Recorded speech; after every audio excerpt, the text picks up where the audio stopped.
Hello, hello! Let me pop out this chat. Oh, yes, thank you.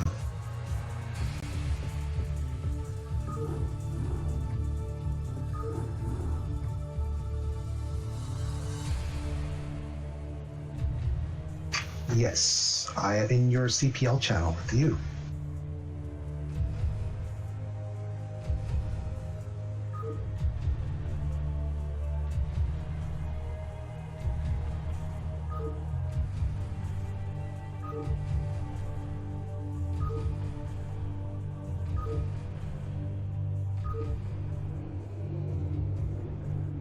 Oh, week one was great.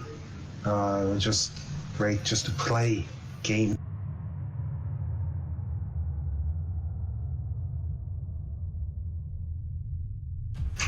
I'm sounding good, right?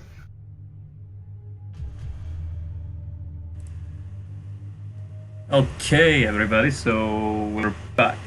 This time we'll have some video as well, not just a podcast. And joining me this week for the cast is JPack, one of the players from week 1 through 11. JPack, want to introduce yourself? Hello, this is JPEG. I have been playing StarCraft on and off since it came out when I was 7 years old. Oh wow. Yeah. I think I first learned about StarCraft in about 2005, but I only started playing it when Remastered came out. Yeah, as a Korean, it's like a rite of passage. Ever since it came out, it's like you have to learn this game at some point. So, All the pressure from the Koreans. then I moved to the US, so that kind of lessened. But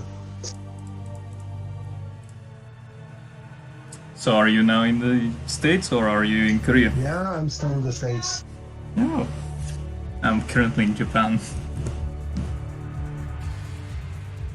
Oh, it's good morning. It's more like afternoon, but yeah. So yeah, let's do this cast. I'm gonna post the game on EU West. You can join. Okay.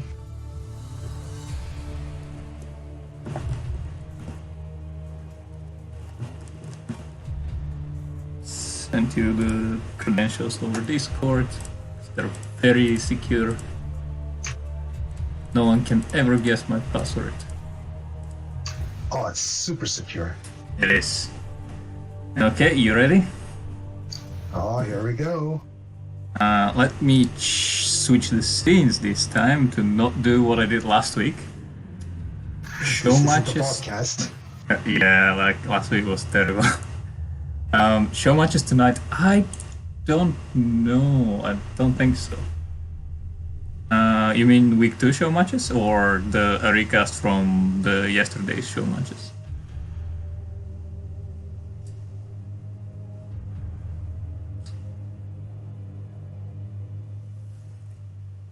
Or maybe Hello, people... chat. This is actually the group that I played in. Yes, that's why we're casting it. Oh, I see what happened.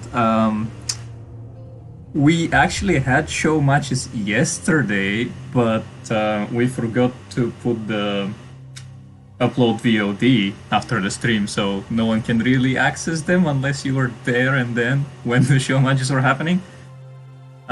So that was a bit of a disaster, but it's the start of the season and hey, things can only get better. We may or may not do a recast of the week 1 show matches, but I don't know and I cannot confirm, so please don't quote me on that. And instead, what we can have this week, or right now, is rather some CPL games from week 1 with JPack. All right. Okay, should we get started? Now let's get started. Let's get started indeed. This week is gonna be way better because like my voice is not gonna go completely dead. That's always a good thing. Let me hide the That'll be very replay good. bar. Okay, wanna introduce the players? So over here, as the red Terran, we have Captain Kronk. And over here in the bottom right, I have myself. Yay! Oh, you're playing. I always find it very weird to Yeah. cast my own games. That's why I avoid that as a plague. And I'm casting other groups instead. Okay, so Well, I thought PvP. it would be great to hear like a first-person perspective from someone that actually played in them. So Yeah, that is a valid point, but I'm usually super anxious about it. That's why I don't want to do it. yeah. But you are obviously way braver than me, and you don't mind doing that. Oh, that's an interesting thing. Can you tell us why you're scouting after a pylon? Is that something that you generally do, or? So this is something that I have been looking to develop. This is one of the builds I came across while I was searching on YouTube for build. And you're gonna see how the build plays out, but one of the stipulations of the build is that you pylon scout. It's because you want to see what the Terran is doing as quickly as possible, and then adapt your build accordingly. Right. So we may or may not have some cheeses. If I scouted him first, there could have been like a little cheese involved, but I didn't get over here. But as you see that, if you look towards my base, you're gonna see my gas is still not going up. Yep, It's a very late gas, it is. and this is done to make up the deficit that you have from getting a pylon scout. Yeah, I see. I once experimented, was it like a few months ago or something? I was like, I'm not gonna scout ever, and I just didn't scout when I was playing TVP as the Protoss. So, and like the amount of money that you get when you're not scouting, oh boy. But it's definitely not worth it. So this is kind of takes the opposite approach where I scout early and then I adjust the build so that I get ahead in the build. Like you guys see that I am seeing, oh, okay, this guy has one guy on gas, which means he's not going to be rushing. I'm just trying to keep my probe alive for as long as possible. It's like playing PvZ where you're trying to scout the guy, see what he's doing, and adapt. Yeah, I was just thinking it's something like PvZ because you're trying to stay in their base and be annoying for as long as possible. It's definitely a different take from what I usually go for a PvP, but that's why CPO is great. You can have many strategies. Oh, God, my God. Yeah, that was not good. That was very, very bad. Yeah, you mismicroed there for a second, but you were busy getting all the minerals in, sending your probe to expand. So if you managed to pull that off, I say it was worth it to lose one scout. Obviously not the best thing. So here's the other real change from what you would normally. If you see, my core is not spinning right now. The cybernetics core is not spinning. Part of the reason you want to scout him as long as possible is so that you know how long you can delay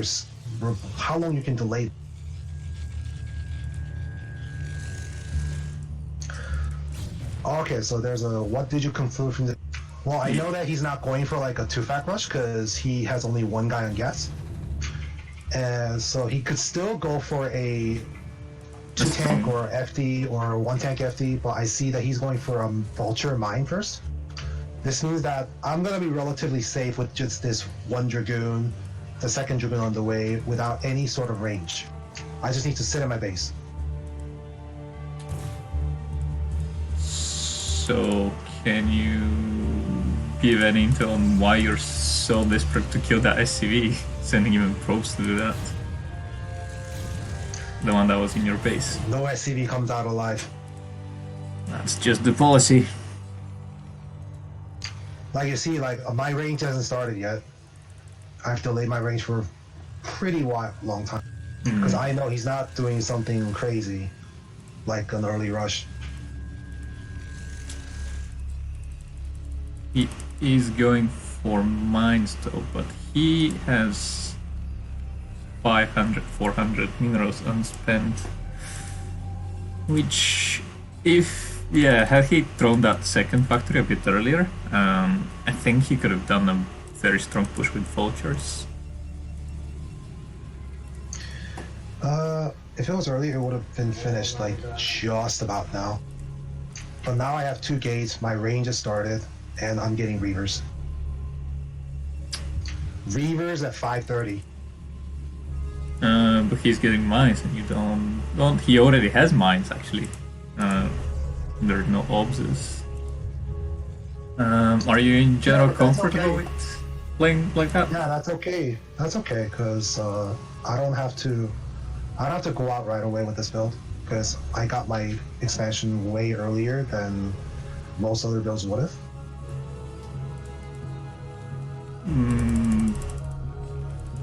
But it's really a stylistic choice. If you want to be a bit safer and go for the observers, you can.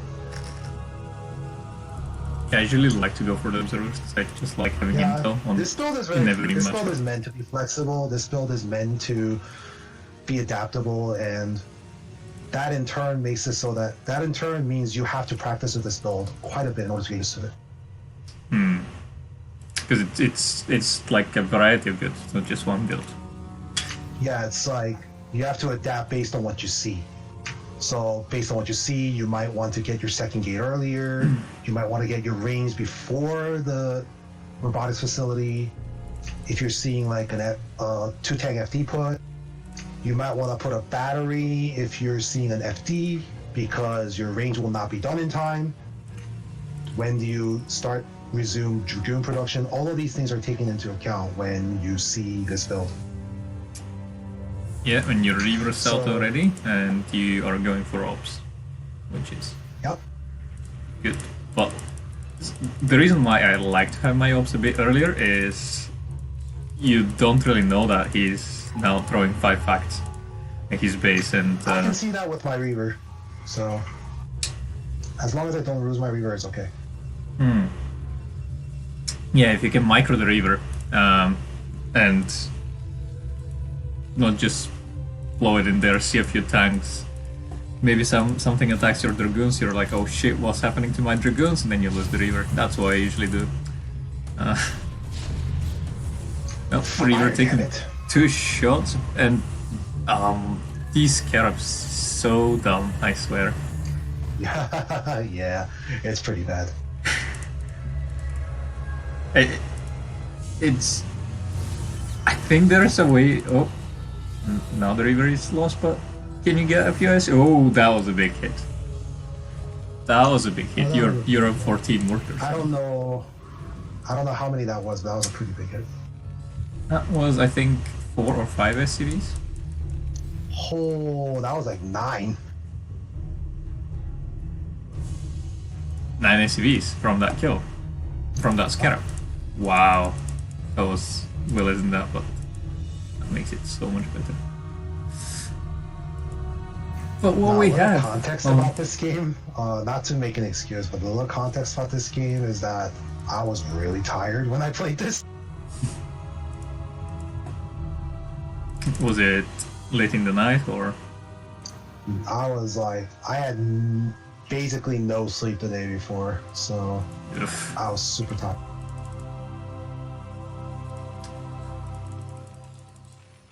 It seemed like your aggression did a very good job, because we can see that the Terran player is not really building SCVs, have some idle SCVs at his main base, and his Natural is not very well saturated, while he's trying to go for a very aggressive early push. Yeah. So that really threw a wrench into his plans there. So that's good, and you do manage to make him siege at his bridge and be scared to move out, but there are already 4 vultures on the map. which did lay a few mines here and there, and Yeah. you can now scout your second shuttle. Yep. So over here, the Terran is trying to establish a move out so that he can just march across the map with his 5. So the Protoss here is trying to slow this down as much as possible, but meanwhile, this Nexus is getting blasted by these vultures here. Yeah, but it's full. It's not even 4. It's 3 vultures attacking a Nexus, so that will take ages for them to take it down. Yeah, and but you, there's like no observer here, so this was a big mistake on my part. Like yeah, not sending an observer with this army. that was the main thing. Look at this. These goons are not happy taking all these mines. You did kill a few observers right now, but basically JPAC's main goal right now is to make the Terran leapfrog as much as possible. Instead, he's focusing on killing the third base. But usually it would have been make the Terran leapfrog as much as possible so that Zealot Lex is done. Because before, when the Terran wanted to start the push, Zealot Lex was just started and not even done. Yeah. And now we have Lex Speed completed and a few Zealots out on the map. So I don't know why I did this. I think you cut off, at least for me, for a second. What were you saying? So over here, yeah, I'm just trying to slow this army down as much as possible here, because I know that Terran's on 5 factory, which is pretty all in. His third's gonna be really, really. And yes, I lost my third, but as long as my tech is up, I'm okay. Cause as long as I'm getting my as long as my tech is up and my arbiter is coming out, it's okay. But again, it's a very scary situation because 2 base on 2 base can't go for very long.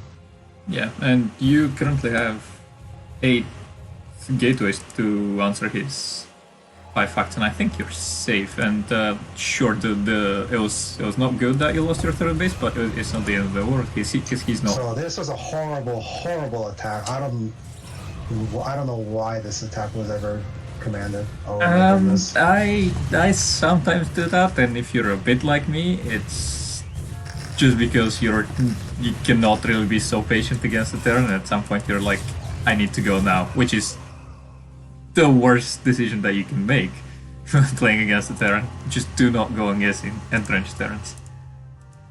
And now you're trying to sneak another third base, sending 2 probes, but there's already Vulture on the map. Waiting for that. And now after that engagement, the Terran is ahead. Oh, he's very ahead. He is, but still, no plans for third base, so you still have a shot to come back in this game. And there's some Vultures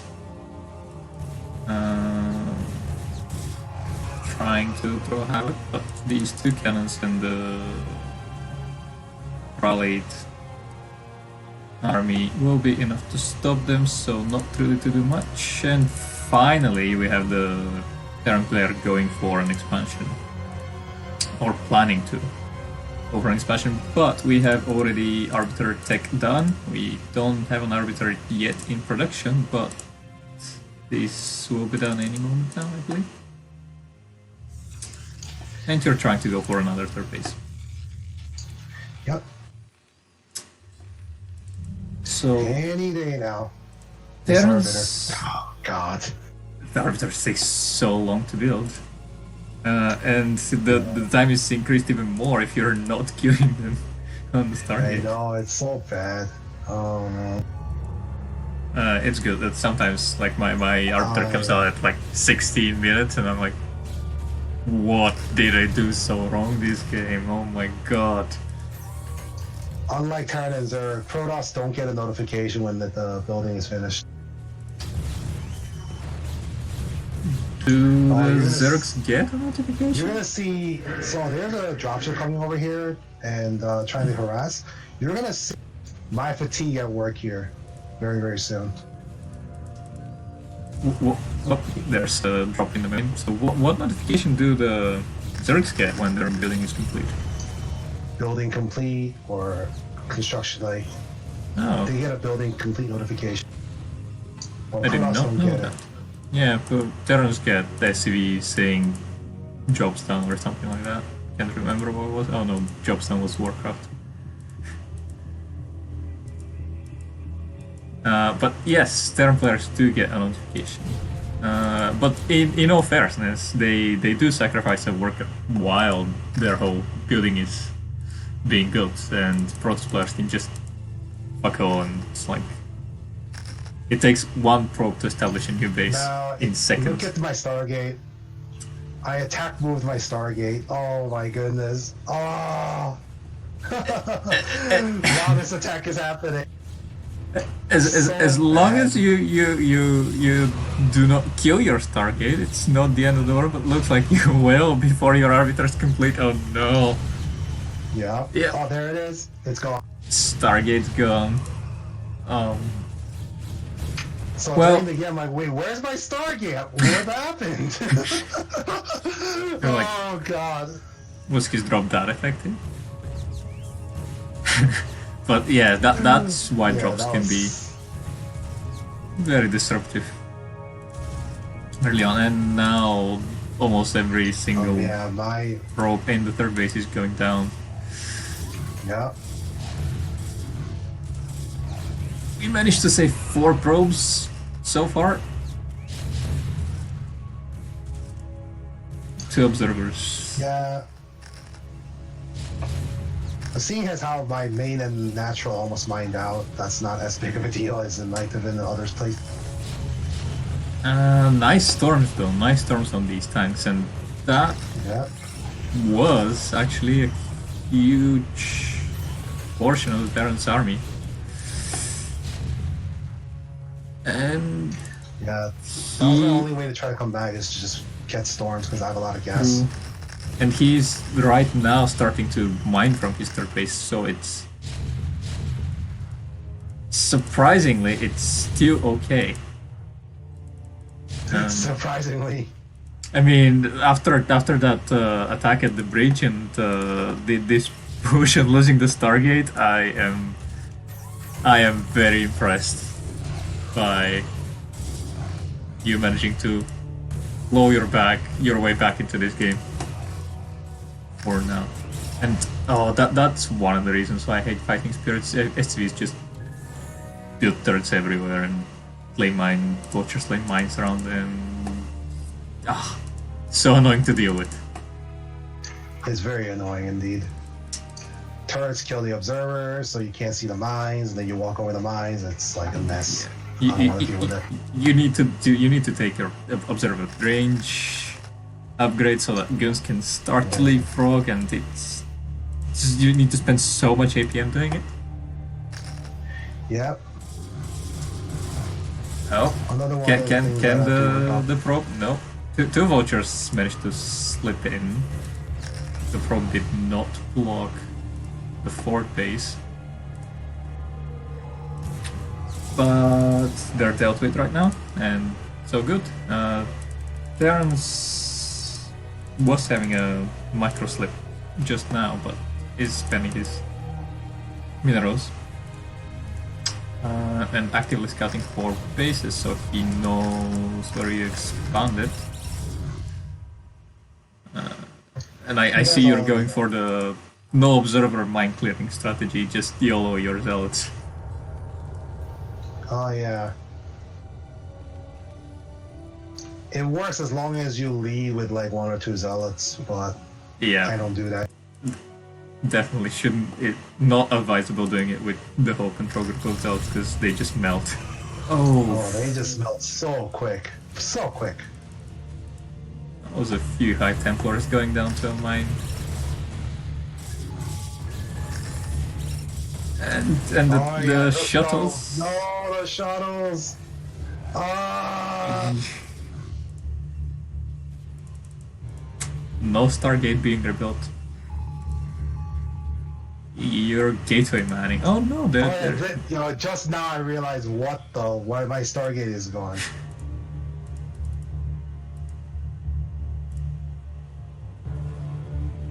And you are going for a recall. Do you have stasis already? I don't have an arbiter because my Stargate died. You don't have an arbiter, yes. Oh, what was that mine? Oh, that was stacked. Wow. Oh yeah, well, they sometimes That's a glitch when trick. it's two mines on top of each other. Yep. I mean, we say scarabs are dumb, but mines are sometimes also very dumb. Mines are very good. Very good. I'm not gonna lie, mines are a good unit. It's like a mini nuke, 125 damage. And it all comes at the cost of 75 minerals divided by 3. Vultures are so cost efficient, it's unreal.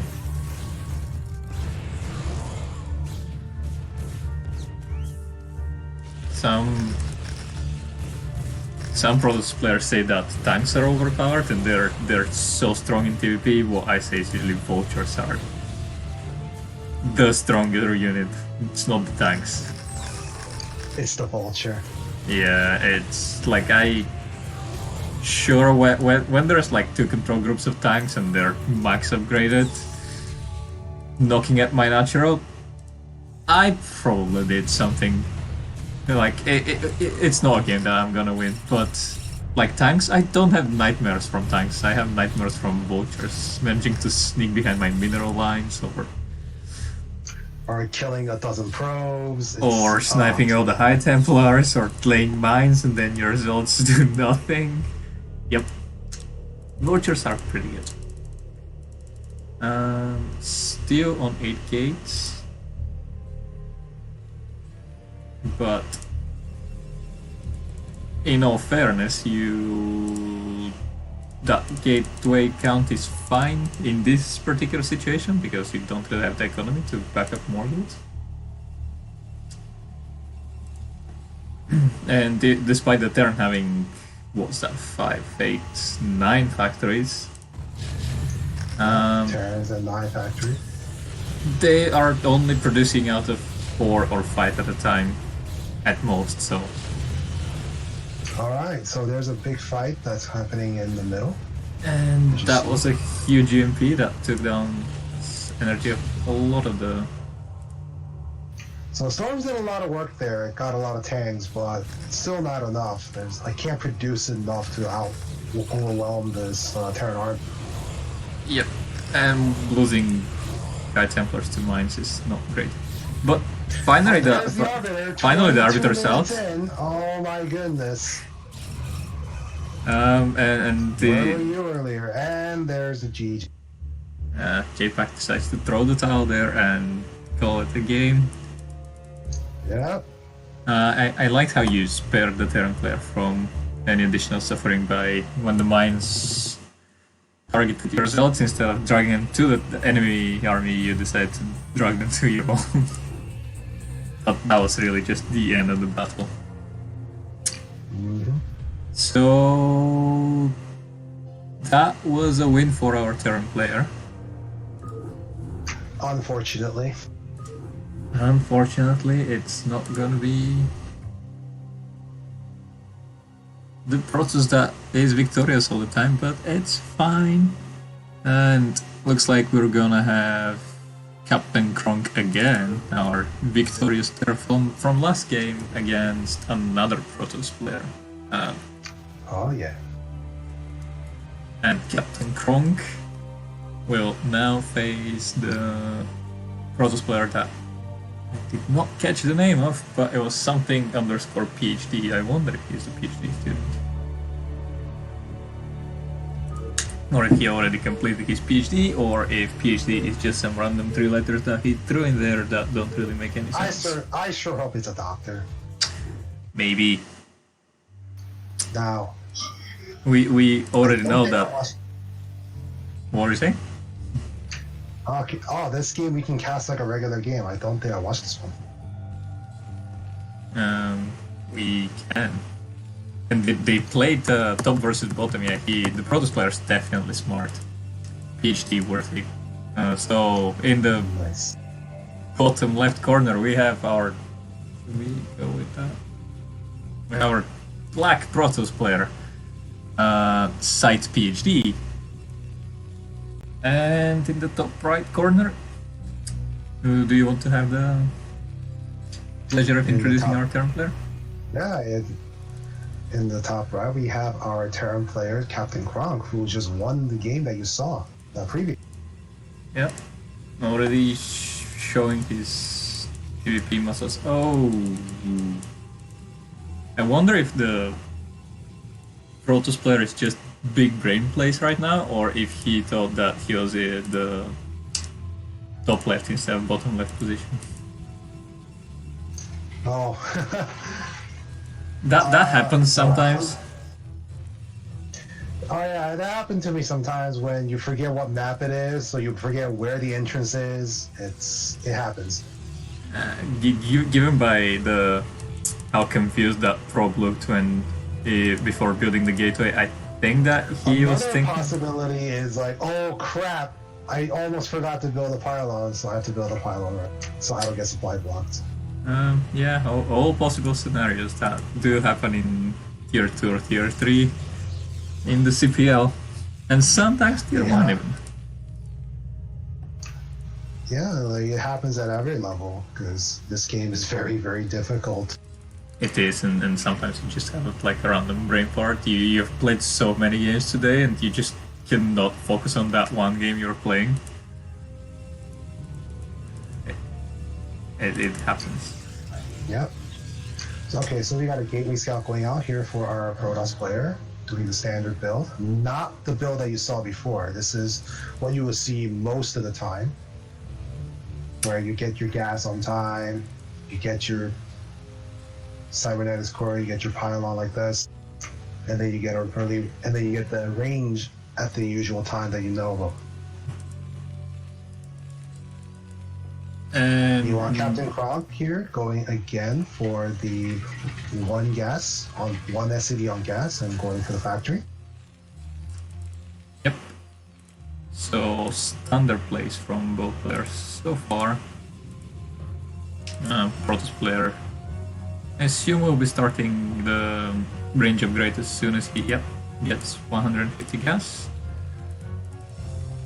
And so far everything looks normal. Yep, this probe is going to see that there's a Marine right on the ramp. Hopefully he gets in and sees that the Marine is not actually blocking the ramp. And the probe can see how many SUVs are on gas, so that's usually huge intel for the Protoss player. Or rip this probe. It's not getting out of your line. Or is it? Or is it? And we have one goon chasing the scouting SCV. The probe sees that the Terran is going for an expansion, so it was not. It's not going to be some FD or fake one SCV in gas into like two more SCVs in gas after your probe leaves the base into a 2-fac. See, I don't know if you saw that, but oh man, sometimes goons just miss even on flat ground. I saw that goon just miss. Yeah, I didn't, but there is some very small percentage chance of missing any projectile in Brood War. It's just the way it's coded. Yeah. Alright, so Scythe here deciding not to go for the expansion, but instead go for the Robo first build and the 2-gate. So going very aggressive. This is not a build you see nowadays from Protoss players because the risk is very high. Yeah, and it's... I think it was a build that used to work earlier on in the Brood War days, but Terrans just got so good at turtling and having the exact defenses at the exact moment, so... That bunker is still empty. We are experiencing some lag. You're experiencing lag here. Oh, okay. We do that. It's better. One of the few times where we don't really care about. Oh no, the goons are just hitting this bunker. Oh, that was so close. 11 HP for one of the guns in the Terran is going for the kill. Terran's trying to like kill it, but he knows better, so he's gonna walk away. No, Protoss player too Now the smart. expansion is going down for our Protoss, but it's very late compared to the Terran. And you see, if he was gonna go for like a robotics first kind of build, I would have expected Reavers. Yep, same. But instead, he just went for the Observer, and this just turns the build into a very suboptimal one, in my opinion. Definitely, and also his expansion timing was very, very late, and he is not building props as very regularly. So when he threw his expansion, he still had 500 minerals. Like if you look here, the Terran has a Goliath because he saw the Robo first, so he's expecting a Reaver to. And Dragoon. there are some more Dragoons trying to attack that bunker, but he's not really doing the micro. Now he is. There's already mines. There's siege almost complete. Siege should be done almost. Yep. Any moment now. Will be done in now. A small victory for him is that all the mines were placed at the Terran Natural instead of out on the map, so he doesn't have to worry about that. This is true, and now I think what the Terran player will go for is oh no, I was gonna say it's a very greedy on location third base, but instead that SCV has some other plans and is surrounding the soft contain that the Protoss player threw. Is that gonna be just a scouting SCV, or is he up to some mischief? Is it going to be a proxy starport? That's a I possibility. wonder. He sees no third base at 6 o'clock, and now he's scouting the 9 o'clock as well to see no third base in there. Our Protoss player in the meantime is He's throwing 17 a lot workers of money behind. for what a time it is. So he's not spending his money very well. And this results in him being a 53 supply to 68, which is very bad if you're Protoss. Yeah, usually in this matchup, as a At this Protoss, stage in the game, you should be at least even, if not a little ahead in supply. And you see our Terran player here going for the 6-5 factory over here.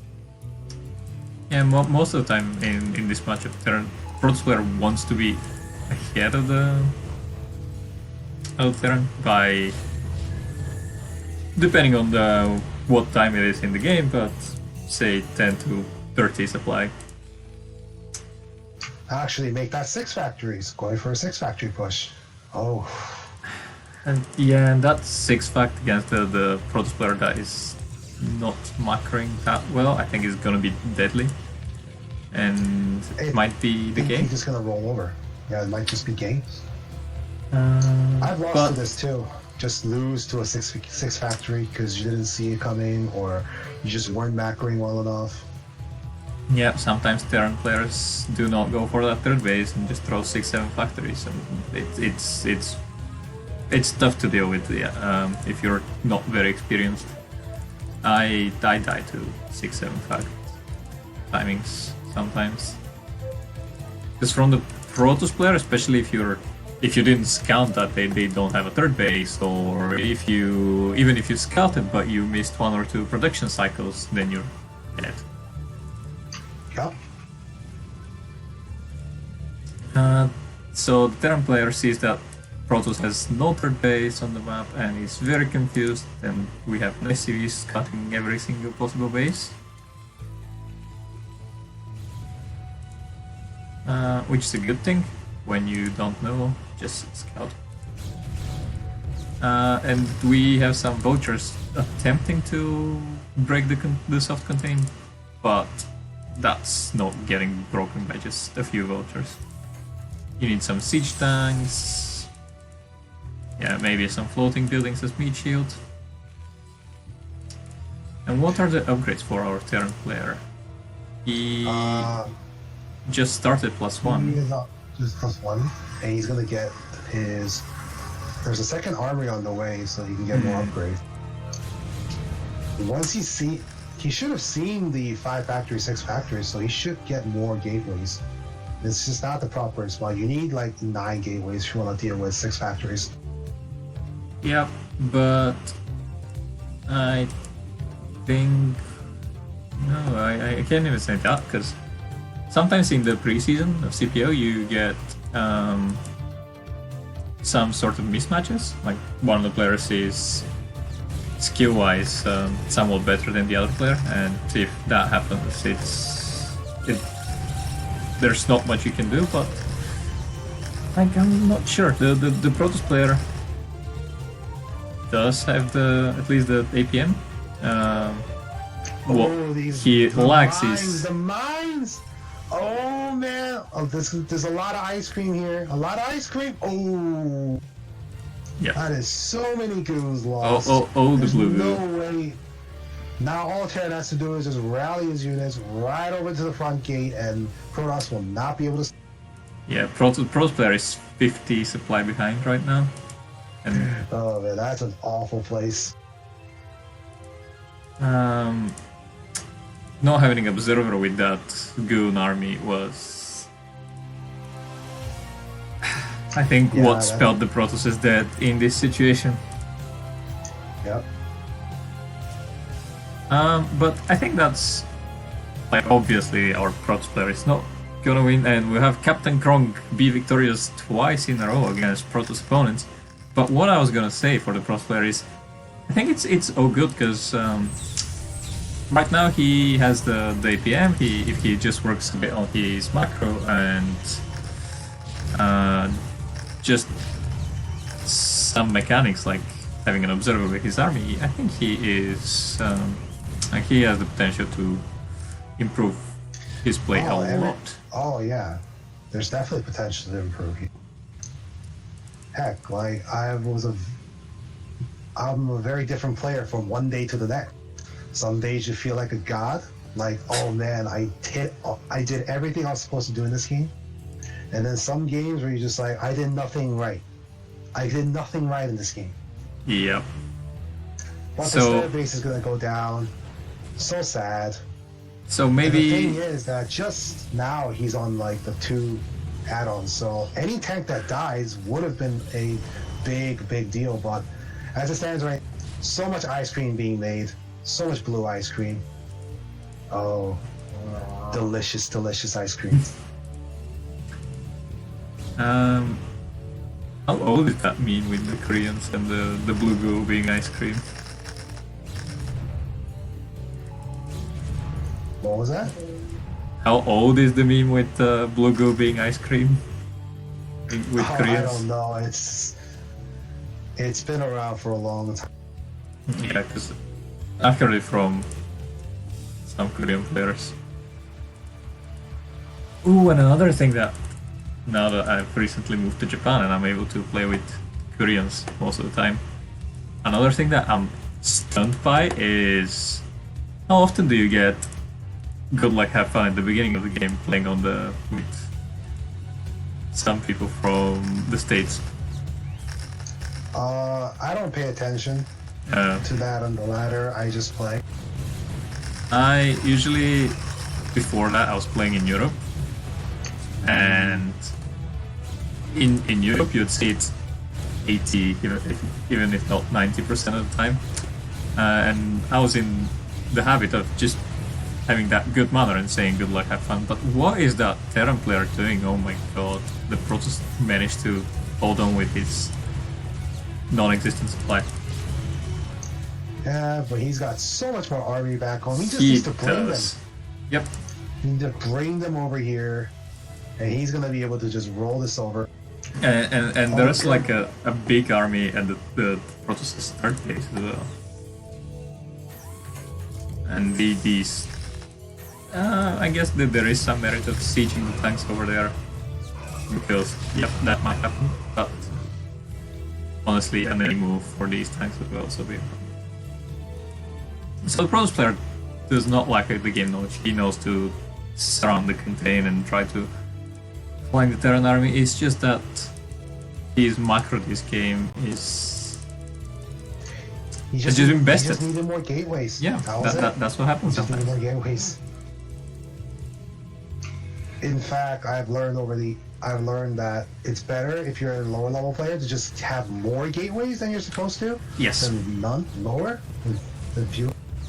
If not, just build more gateways. Yeah, because like when you see players like I don't know, like the very top Protoss players, they can get away with 10 gateways in a base. For them, being optimized to the point where the 150 minerals that you spend on a gateway back, that's for the really high level players. But at this level, the biggest thing is to just spend the money that you have as quickly as possible. Yeah, and the other thing that why they need less gateways is they can just macro. They don't miss a beat in their macro cycles. They know when the result is complete to queue another one. I don't do that all the time. Like sometimes I watch my replays and I am so frustrated by seeing how idle my games were. Wow, and no GG, he just leaves. He must have been so frustrated with himself. Well, we can't say that for sure because doing alt tap, you can see that they play top versus bottom. So maybe he said GG, but it was in the Allies chat rather than poll. Yeah. Maybe GG was said in the Discord chat. Maybe. How does the stream look? Let me... Last week, as I said, I did a podcast. So I'm just being a bit paranoid this week and I just want to make sure that we are not doing this. Okay, so we can see the game. So, continuing our Terran saga, we're gonna have Captain Kronk versus Yellow Foxbat TVT. Let's see if our champion Captain Kronk can host the game. Let's see if our champion Captain Kronk can ace the group. Oh, he's already 50% of the way done. Now if he can take on Yellow Foxbat, he will be one game away, I believe, from acing the whole group. Yeah, it's gonna be really good if he gets to do it. Let's see. TVT, do you play other races or do you only play Protoss? I don't really play a lot of other races. It's really just Protoss for me right now. You are a true Protoss player. They also play their games top versus bottom, nice. And I think I'll prefer to have the red and the blue Terran. Yeah, the playing top versus bottom. I realized it when I did it for the first time. Oh man, colors. I don't have to deal with a gate. I don't have to deal with like very awkward looking colors that blend into the minimap, so you can't see anything. It is helpful. So starting us here in the bottom left position, we do have Captain Kronk, our champion Terran player, in the blue color, and in the bottom left we have. Oh, nope. You did that. Yeah, I did that. On the top left, we have Yellow Foxbat, who is at this point the challenger, even though I don't know when this was actually played. Let's pretend that it was King of the Hill. Yeah, let's pretend that it was King of the Hill. And so far, identical builds. Do you know much about... The reason why I asked you if you play other races was... Do you have any knowledge on TVT, or...? TVT? I say a couple of things about TVT, but not really like the finer points. The number one rule that to remember in a mirror matchup is that you often have to compare yourself if you're playing a race to the opponent. That's how you know who's ahead or who's behind.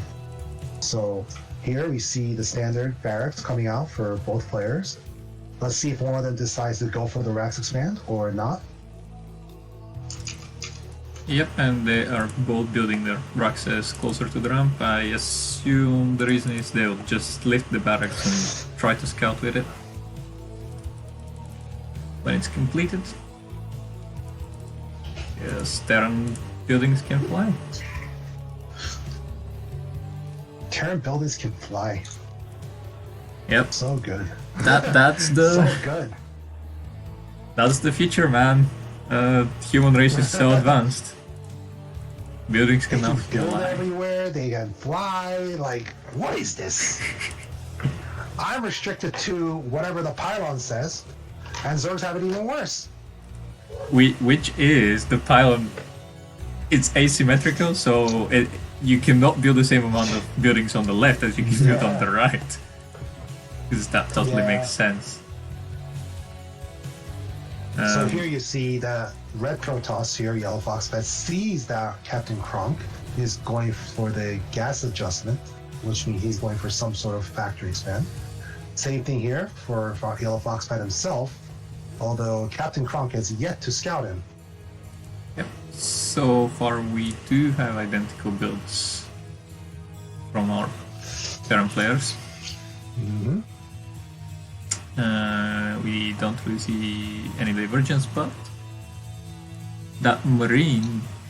Oh, I think that's the first major difference. Yellow Foxbat is going for 2 Marines, while Captain Kronk has only 1. And 2 Marine is safe. You can block your ram pretty well. You don't... If a vulture should try to go up the ramp, then 2 Marines can hold it off. 1 Marine, not really. So because of that 1 Marine difference, our Captain Kronk is going to be able to put down this command center first, whereas Yellow Foxbat is going to have to wait till now to put down his command center. One thing that is same though is that both of them have opted to go for the vulture first instead of getting the add-on first. So here you see Captain Kronk just scouted the Terran players. So he did see that his CC is ahead of his opponent, but he's also opting for the second vulture instead of the add-on. So these are the little differences, especially in mirror matchups, that can butterfly into bigger differences. So because Captain Kronk's machine shop is later than Yellow Fox Pets, his upgrades are going to be later too. As you can see, the mine is going up right now, and meanwhile Captain Kronk's machine shop is going up just now. But this does mean that right now Captain Kronk has a numbers advantage in terms of vultures. Well, we'll see. And also what we can see is, despite the machine shop being slightly later, the army from Captain Kronk is faster, and the timing of his second factory will also be faster, because Captain Kronk's second factory is completed, whereas Yellow Foxbat's factory does have 200 hit points more to go. He gets the first shot off. And there's a small engine, which in TVT can mean a lot. Yeah, vulture fights can snowball out of control very quickly. So you have to be very careful with that. Even faster than Dragoon fights, because vultures are so fragile against each other.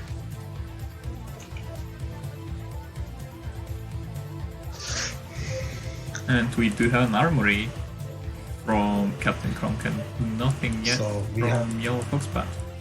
So Yellow Foxbat's going for the third factory. They're both going for the third factory, but I don't see the armory coming out of him just yet. Yep, so we are likely going to have either fast upgrade or some Goliaths from Captain Kronk. So real breaking point for TDT is the +2 weapons, because that means your tanks will kill your opponent's tanks in 2 shots instead of 3. So that is the real. So whoever gets there first has a big timing window. Nope, there's another vulture engagement going on at Captain Kronk's natural bridge, but seems like there's just too many vultures out of Captain Kronk right now, so Yellow Foxbat He's gonna do the smart thing and back off. Gonna lay some mines. And another important thing to know is Yellow Foxbat's Vulture speed upgrade is almost complete at this point. It's already done. Now it's done. So he can go around the map much more freely than Captain Kronk for the moment. Now while the speed upgrade does take longer than the mines, it's not that long of an upgrade time. So we'll see how Yellow Fox can take advantage of this. Yeah, what I noticed and I am really puzzled about is that both players do have machine shop, but they have not yet opted to go for any sort of tanks. And we do have Yellow Foxbat with a chance to run by. The backstab here. Now Yellow Foxbat needs to pay attention because all of his vultures need to be engaged. Oh, nice micro, nice focus fire from Yellow Foxbat. Who's going to come out on top here, Yellow Foxbat or Captain Kronk? And it looks like Captain Kronk is going to be able to hold this off. Just barely with the defender's advantage. Just barely with defense advantage. Yeah, I do like what Foxbat tried to go for. Keep in mind is that Captain Kronk is on 5 factories soon, whereas Yellow Foxbat is only on 3, just now getting his 4th. And his barracks died, so he needs to get a barracks up again, or it's gonna die soon. So he's preemptively getting a barracks, so his factory construction doesn't get interrupted. Yes.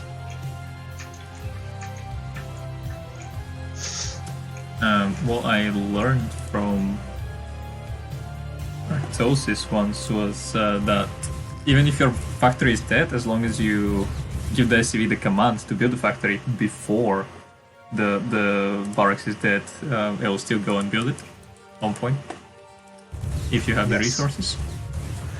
Now Captain Kronk using his vulture numbers advantage to push out and keep Foxbat out of the map, force Foxbat to hole up in his base. Meanwhile, now one thing about our Captain Kronk is that he does not have the mines upgrade yet. He does not, and Yellow Foxbat having the mines does have a lot of vision on the map. Yeah, that provides a lot of vision, and fellow vultures don't trigger the mines, so he can just see the mines going across the map. But mines will be done right now for Captain Kronk. Let's see where he lays them. Another interesting thing that I just noticed is that Yellow Foxbat does not have an academy and therefore does not have any scanners, whereas Captain Kronk is actively scanning the map. He's actively scanning the base, continually keeping tabs on what his opponent is doing. Again, which is very important in a mirror matchup. And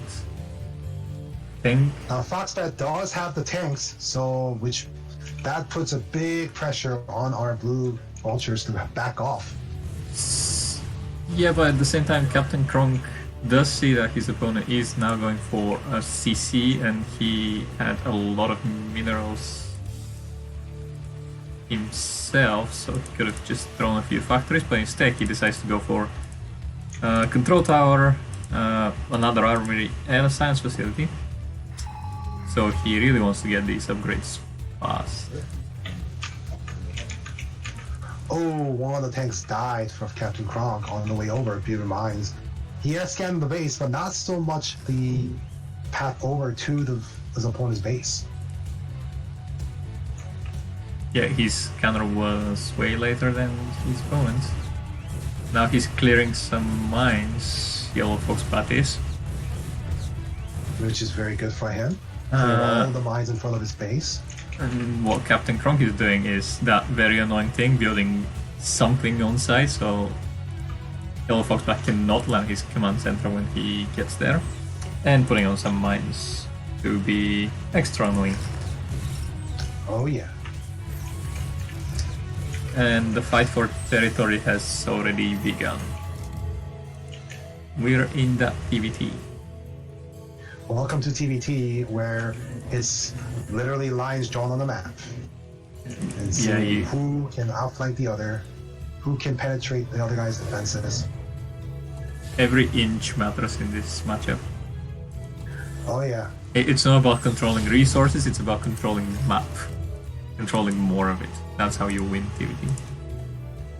And having all that vision and the soft contain, sort of, at Yellow Foxbat's base does allow Captain Kronk to throw his third base on location. So even though Yellow Foxbat got his CC up first, Foxbat's not going to be able to put it down in time. Meanwhile, CC is now done for Captain Kronk. SCV is moving over, which means that his third base will be up and running first. Good job. Hi, Cold War Gates. It's the Foxbat, yep. Yeah, it is Foxbat. Foxbat is challenging our champion right now, Captain Kronk, who did won previously 2 games versus Protoss. So he already proved that his versus Protoss is already too good. So attempt to challenge him now. There's a mine under the tree, right next to the tank, and I don't know how it's not in range of the tank. At the 3 o'clock.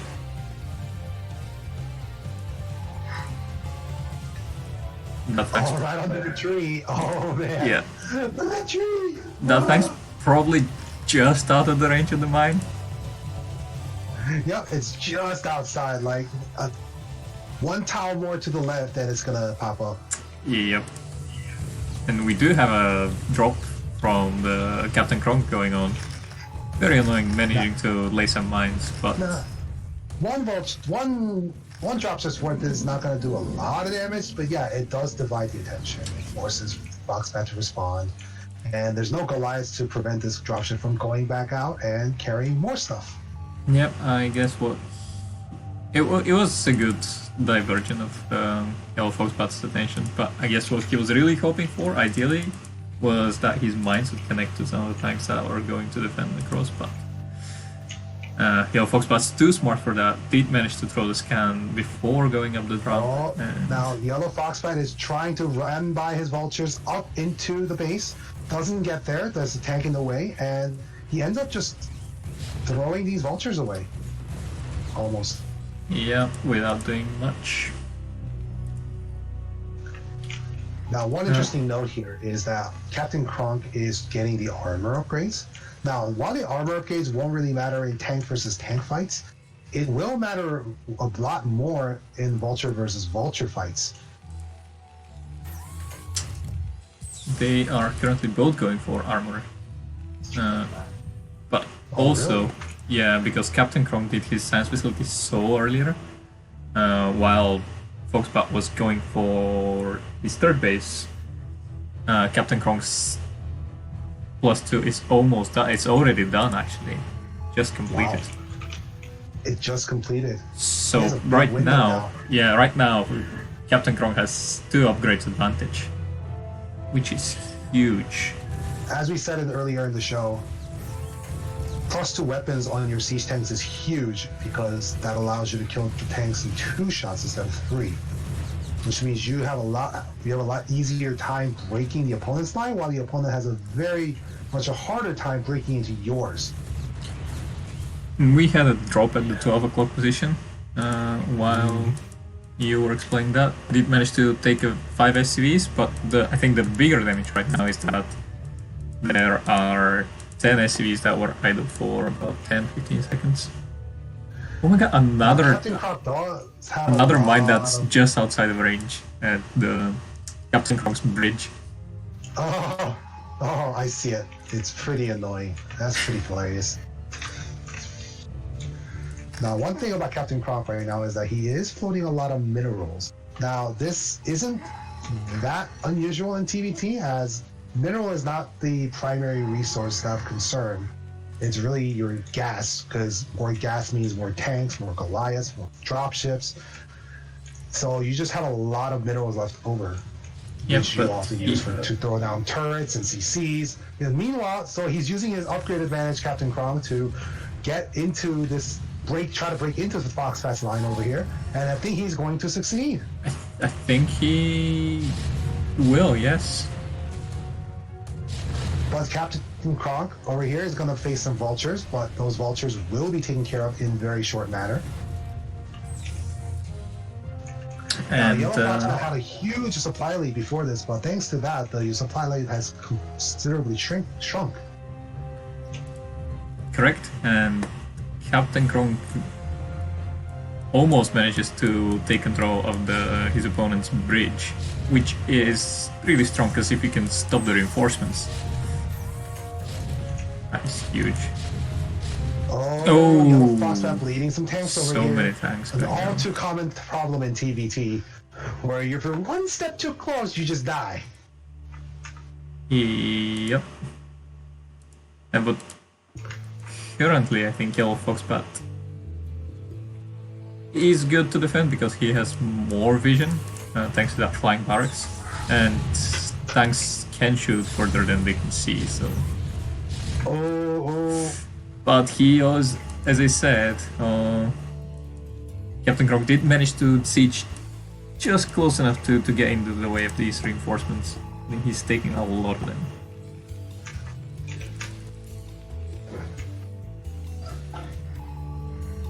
Yellow Fox Best Plus 2 is started, and it's nowhere close to being done, so this upgrade advantage is going to be going on for a while yet.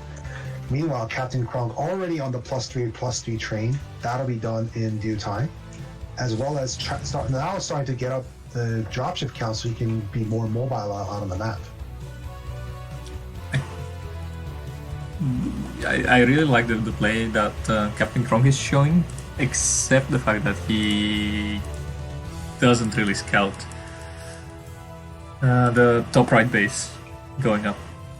Both players are now going up for 4th bases, but Yellow Fox, if he manages to secure that another main base, he will have access to so much more minerals, and we can see that he's going for the natural as well. So Yellow Fox trying to get ahead in his base count, which in TVT will be huge, but we have 2 dropships. Now scouting the base is already up for Yellow Fox and yes, these tanks and vultures are good enough to deny it. And we've had a 3rd dropship with some glides, maybe even take it down. Yeah, that army over there is going to be very annoying at that phase for a while there. Meanwhile, 4 bases starting to go up for Captain Kronk here. And now mains and the main is now mined out for Foxbat. Natural's almost mined out for Foxbat. Same thing goes for our Captain Kronk here. So resources are gonna start to be strained for these 2 players. Yeah, and it really is gonna turn to what TVT is a lot of times about. Who can access more minerals and who can win the nutrition war. Another interesting thing, the divergence in their builds is that Yellow Fox is going for 2 ports and raids, whereas Captain Kronk is going for a lot of dropships, only on 1 starport. Yeah. Now those dropships versus raids means that the wild raids can very much take down dropships. If he doesn't spot these dropships in time, they drop somewhere. Foxbat's gonna have a lot harder time cleaning that up than otherwise. Than if you have those dropships. Yeah, but these raids are already paying for themselves. Did manage to kill 4 tanks now. Yeah, but these dropships are going into the 3rd of Foxbat. Can they take this out? Yeah, can they establish the position here? That he does get out on the high ground. He has a lot of tanks here. Well, can they establish their position right here?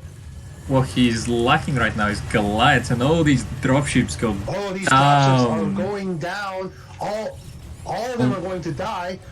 But these tanks are taking out a lot of SCVs over here. Now, SCVs do make for good meat shields against these tanks, but oh man, that's a lot of SCVs lost.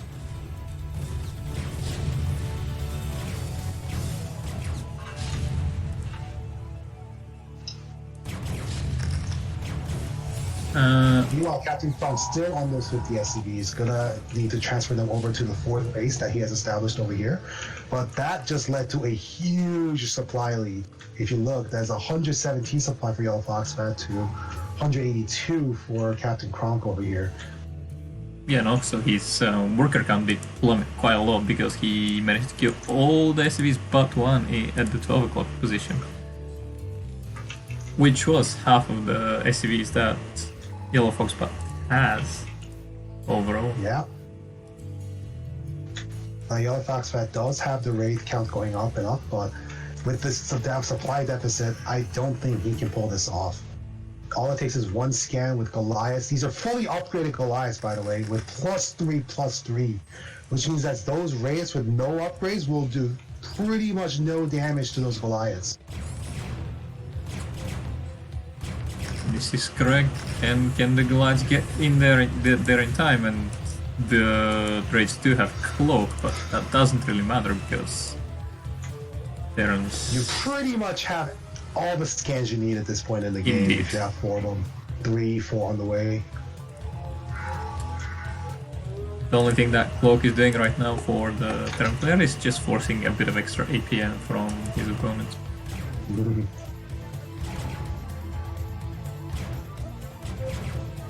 These raids definitely being annoying, but I can't say about very effective. But of course it's a... Oh. Is that... Oh, that SCV is just not building. I thought my connection was lost. The SCV at the bottom right natural is just standing next to the command center and not building it. Oh, yuck. But yeah, you see, like, these raids will be trying to take out these tanks, but one, they're fully upgraded, which means they take forever. And two, those Goliaths with the scans means those raids are useless against them.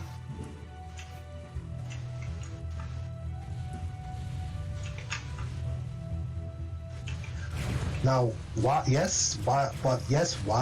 supply deficit is big in TBT, having a single bad engagement can make that all go away. So Captain Kronk still needs to be a bit careful here. Yep.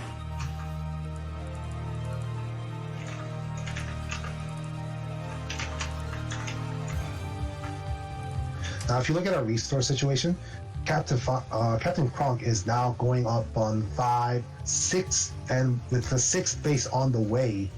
Meanwhile, Yellow Foxbat is mined out at his main, mined out at his natural, and he only the only real running base right now is his 3rd. His 4th is getting established. So even resource-wise, Captain Kronk is way ahead. Now, that's been going down over here. These raids are doing a good job right now, taking down a lot of the SCVs.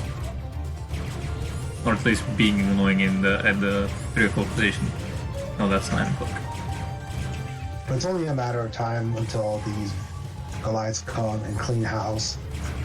These raids are just these raids are not backing off. So it's okay, he lost 1 raid. And there's a massive drop over here at the Yellow Foxbat's 4th. Now there are mines over here this time. How big of a drop can they do? Okay, there's 3 tanks lost, but there's still 6 more over here he can get on. He's going to siege up and deny this 4th base from Yellow Foxbat. These SCVs are just going to die without doing anything. And oh man, Yellow Foxbat is now at the end of his ropes as the 3rd base is his only mining base. Managed to kill these Goliaths? Yeah. They take 4 damage.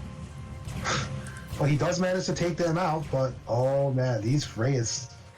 The Goliaths were hurt from the mines earlier. Not a lot of damage. And they're now doing even less.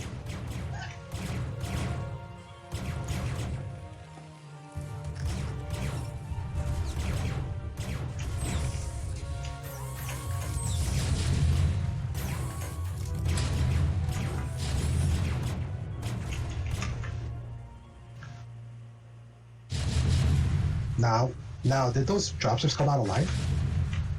They did, yes. They did. He managed to save the dropships. We are having big engagement at the 9 o'clock. Bust attempt coming out of Yellow Fox. I'm not sure if this is the right move, as those are fully upgraded units out of Captain Kronk, and I don't know if he's going to be able to bust through this.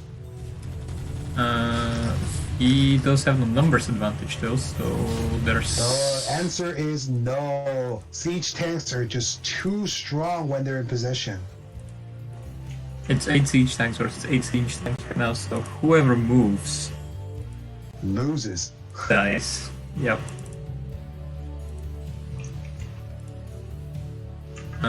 But Captain Kronk did manage to secure the right-hand side of the map. Oh no, Foxpass bleeding more tanks. Oh no, is it trolleys again? Or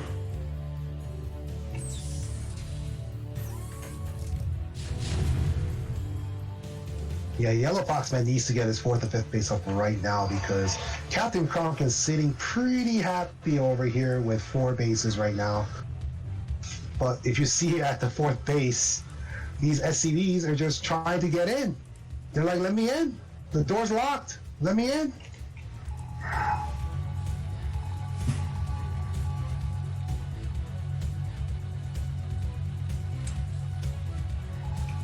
how many SCVs? That's not the end of the world, it's only 5 SCVs. Yeah, it's just funny. Doing the do. Oh boy. Some lines do go off, but nothing that scans can't handle. Scans are so good. Imagine having a map pack on demand. And do you mean scans? Yeah. At this point in the game, they're pretty much map pack. They are, but in StarCraft 2, their players have cryptomers, which is even worse. Oh, they give you vision of creep, right? Everything on the creep. And then when you build a cryptomer, you can build another cryptomer. So like creep just spreads everywhere. Oh boy. That's what they do. And then they have vision all over the map. Now, something that I want to... just now he started his air weapons, but really, that's really late. If he was going to go for this Wraith heavy strategy, I would have liked to see that earlier. And meanwhile, we have ship weapons almost complete from Captain Kronk, but... Is he doing a battle cruiser? I cannot find the science facility. It does not have an add-on yet, but here you go. Captain Kronk is trying to bust his way through here. Does bust his way through. All these tanks from Yellow Fox are going to die. And seems like and all Captain that's Kronk left are the Wraiths, but scans are still here. Scans are very, very good.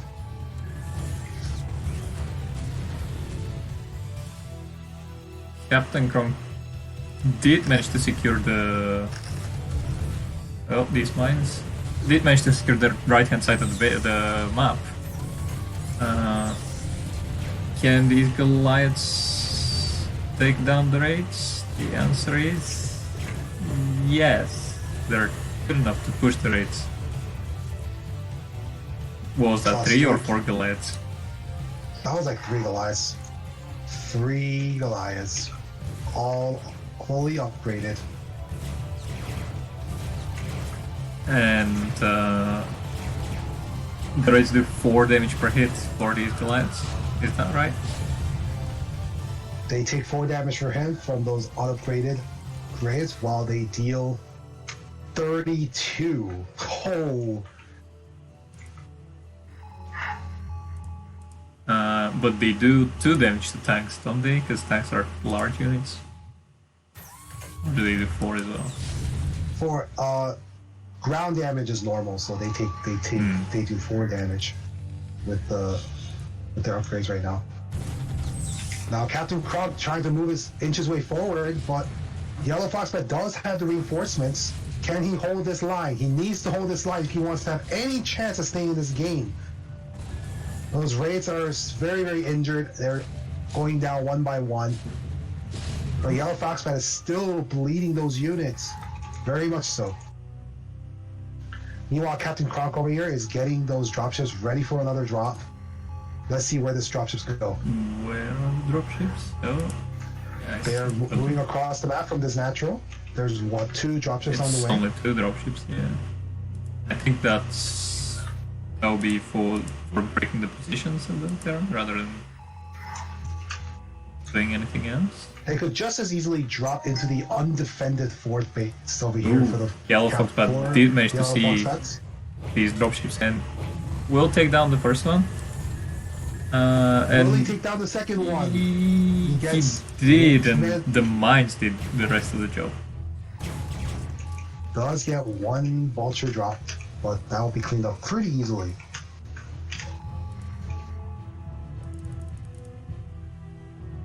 Again, with such a...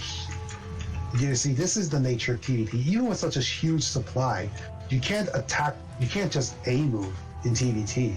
You're just gonna die to the tanks that are waiting for you. Yep. Protoss players are really sad. You can just A-move. Oh, A-moving feels so good. So good. Yeah, why did you need any other keys on the keyboard? Just you need 1 to 5 and then A. That's it. You can play Protoss. Protoss, easy.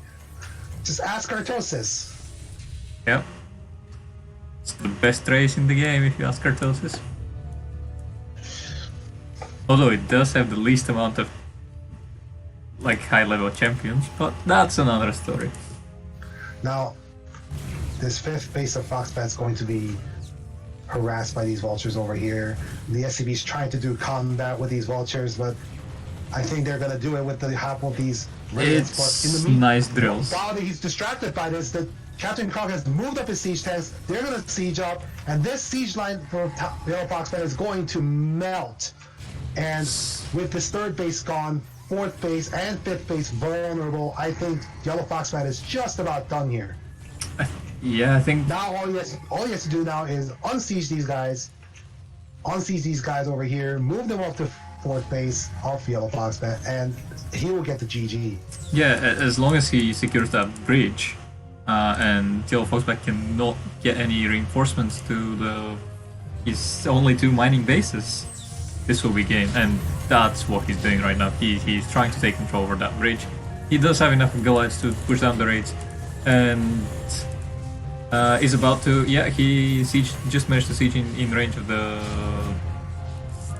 top right-hand base, and that's the GG. Yellow Foxbat, he sees the position as untenable. Wow, that was... Welcome to TBT. Yeah, really good job. With the 3-0 so far. Can Captain Kronk go out undefeated of this group? I need a break, 2 minutes, and then we'll find out. Yeah, so do I. I'll get some water. So, it's 1 a.m. where I am. You happy with a 5-minute break? Yeah, sure. I need to get more water. Yeah.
And I'm back.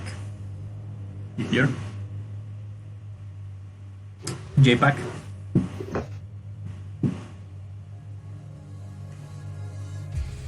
Seems like JPack is AFK, so we'll wait a minute or two for JPack's return.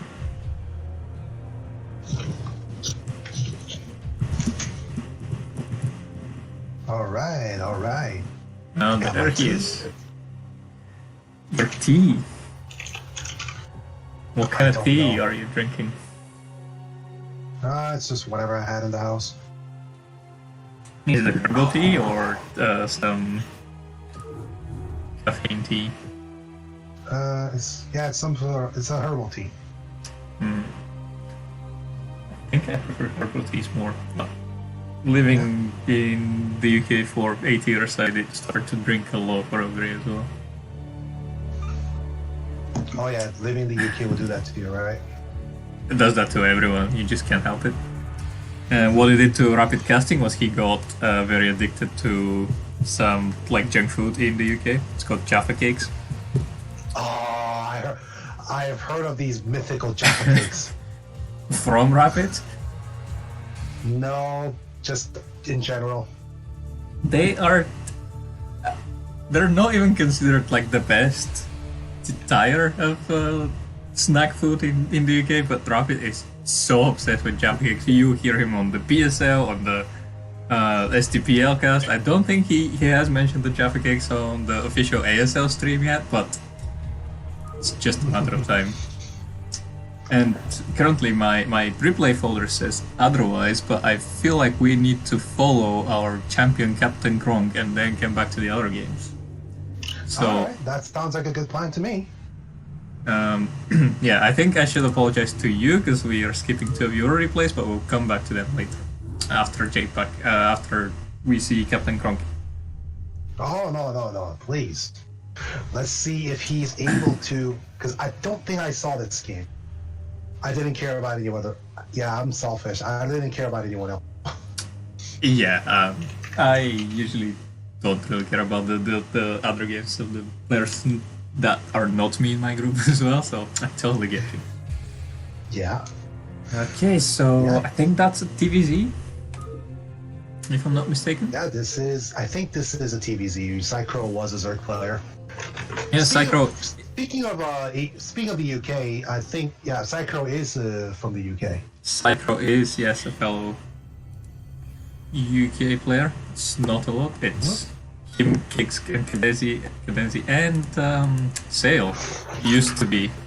But now I think he's dead. Sale. Sale. That's really when I got into StarCraft. It was Sale's casts of what was it called? His tournament, TL Open, I think. I think so. I wasn't really paying attention when Sale wasn't around. That's when I started playing. I was playing StarCraft 2 for a long time, but then I was so annoyed with StarCraft 2. It was just not a very good game. And yeah, I mean, I am allowed to say it because I've played it. You've played it for so long enough that you can say what's wrong with it. Not in the newest iteration. So I was very competitive when Wings of Liberty came out, which is the first expansion, and then I was doing okay in Hearts of the Swarm, and then Legacy of the Void, which is the Protoss expansion, and I was so hyped about it. I bought it on a pre-release. I played the whole campaign in about 1 or 2 days when it came out, but it was just trash. Dedicated. Yeah, it was trash. Like the campaign was bad, and the ladder experience was so stupid. They start patching it every like 2 weeks or so to just bring more freshness to the game. It was not a good state. Yeah. So anyway, our 3-0 Captain Kronk is our blue Terran over here in the bottom right. And the bottom left, we do have Psychro playing for Team Revolution as the Red Zerg player. Our Red Zerg player, yeah. Now, will Captain Kronk get the 4-0? Can he manage to sweep that whole group? We'll find out. Find out. Now, this is the first TVZ of this cast, so I do know quite a bit more about TVZ than TVT, because if you see a lot of, because the advantage of me being of Korean is that I get to watch Korean stuff and actually understand it. That is a very huge advantage. So they do a lot of like sponsor games in Korea, obviously, with the pros matching up against each other. You don't see a lot of mirror matches because those are considered the least interesting. Yeah, now, I think that's a fair point. They do pop up when they do like these pop-up pro leagues they have where they pit 4 versus 4 or 5 versus 5, and then they draw lots to see who they're playing against, and sometimes you just get mirror matchups. That happens. But other than that, I don't think you get sponsored for PvP or TVT very often, or ZVZ, any of the mirror matchups. We do have a 3-hatch with the third one in base and another expansion. Yeah. Now this is an older sort of play style, because the trend nowadays is to go 2-hatch Muta. But if you're not confident in your Muta micro, and let's face it here, at this lower level, you really shouldn't be that confident. 3-hatch is fine.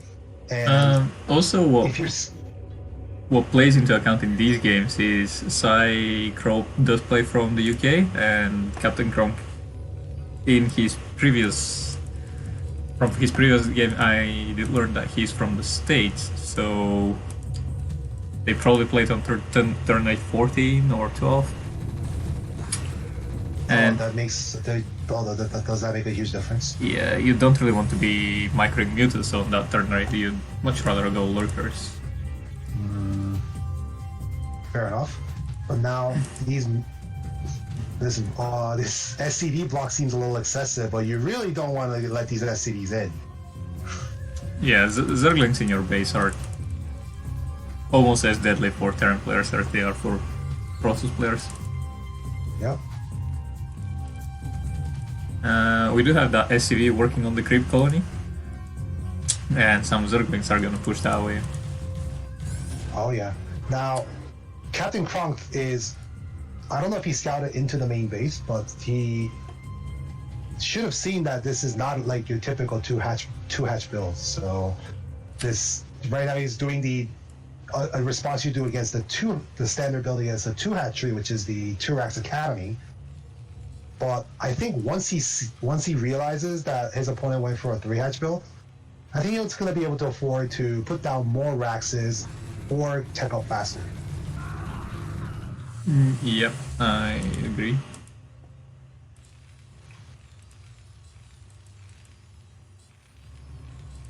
Oh, must be really good to understand Korean to watch all these spot matches. Yeah, it's so jealous.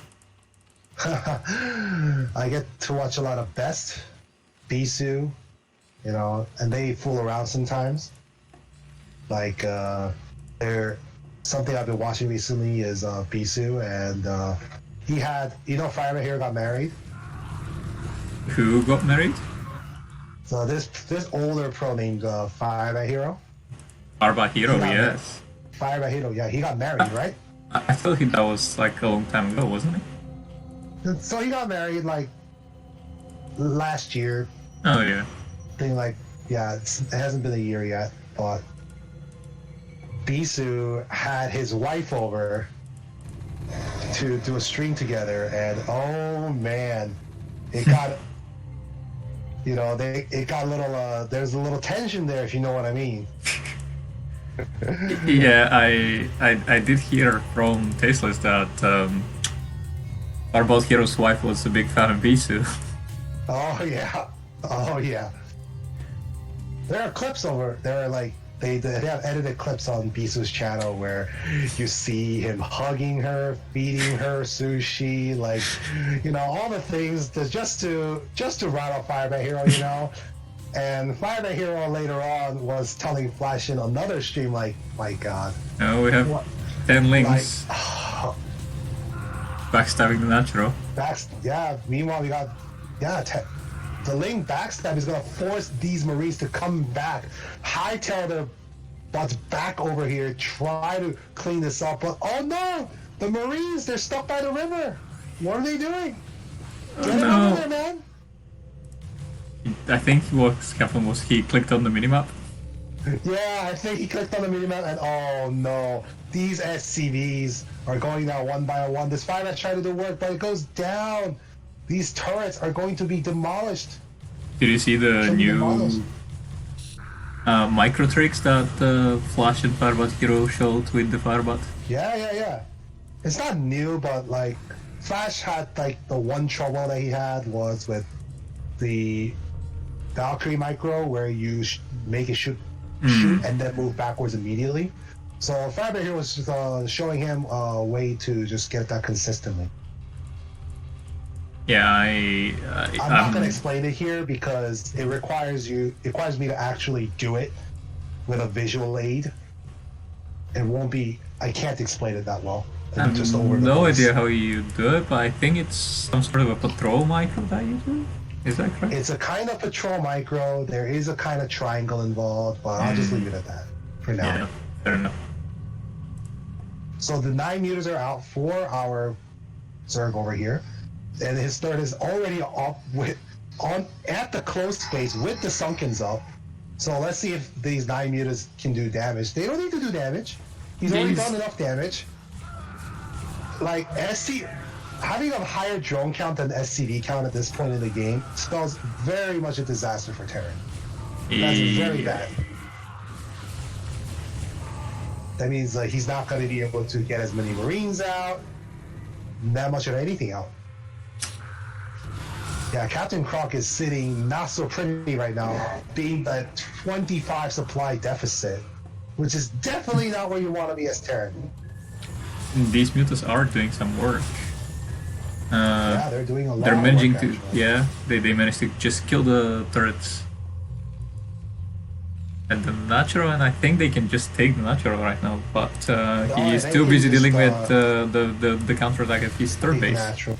Now these Firebat and Marine are here harassing the third base, but this Sunken will make work of these guys, and he's gonna need to go back to work. But yeah, these he's mutants still over here, still doing work. One mutant goes down, but more Marines go down.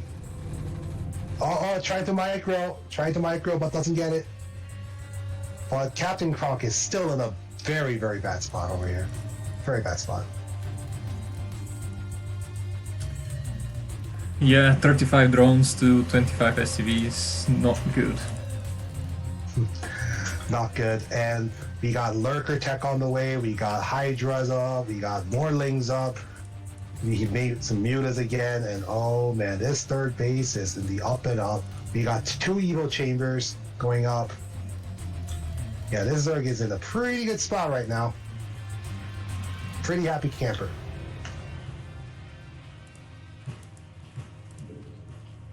There are some drones in that rally point, but there's just stuff. No, they're Right now just sitting from the- there. They're hiding underneath the Overlords. The Overlords want to keep them safe. Yeah, Warlords do provide supply, and they also provide safety. This is something that I see a lot of lower players do, is that they don't remake those workers. All right, they sit on those 27, 28 workers for a lot longer than they should, instead of remaking them. I know that's a bad spot to be in, but you have to remake those if you want any chance to come back. Yeah, definitely.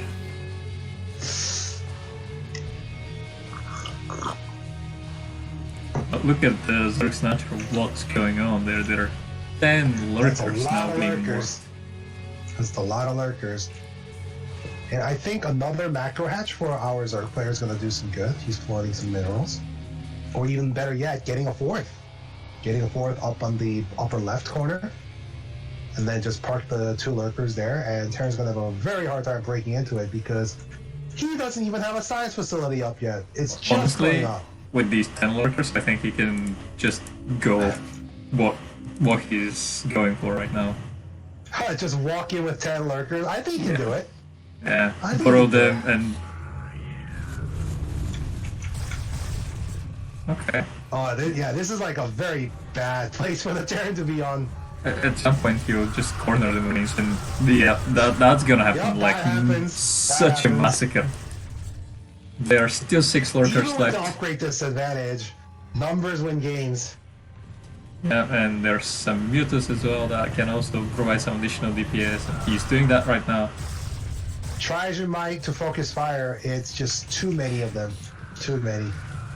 And now with the links also coming, if he brought these lurkers a bit closer to the ramp, that would be a disaster. But I think at this point it's already pretty bad. No, it's very bad already. Yeah. That did a lot more damage. Whatever Terran army he had is now gone, so... I was expecting this to be even game-ending damage, but maybe the links were not synced. Yeah, if the lanes were there, Quite he good would have enough. done even more damage. But And now the first science still so vessel is out, but we do have some Scourges camping the bridge.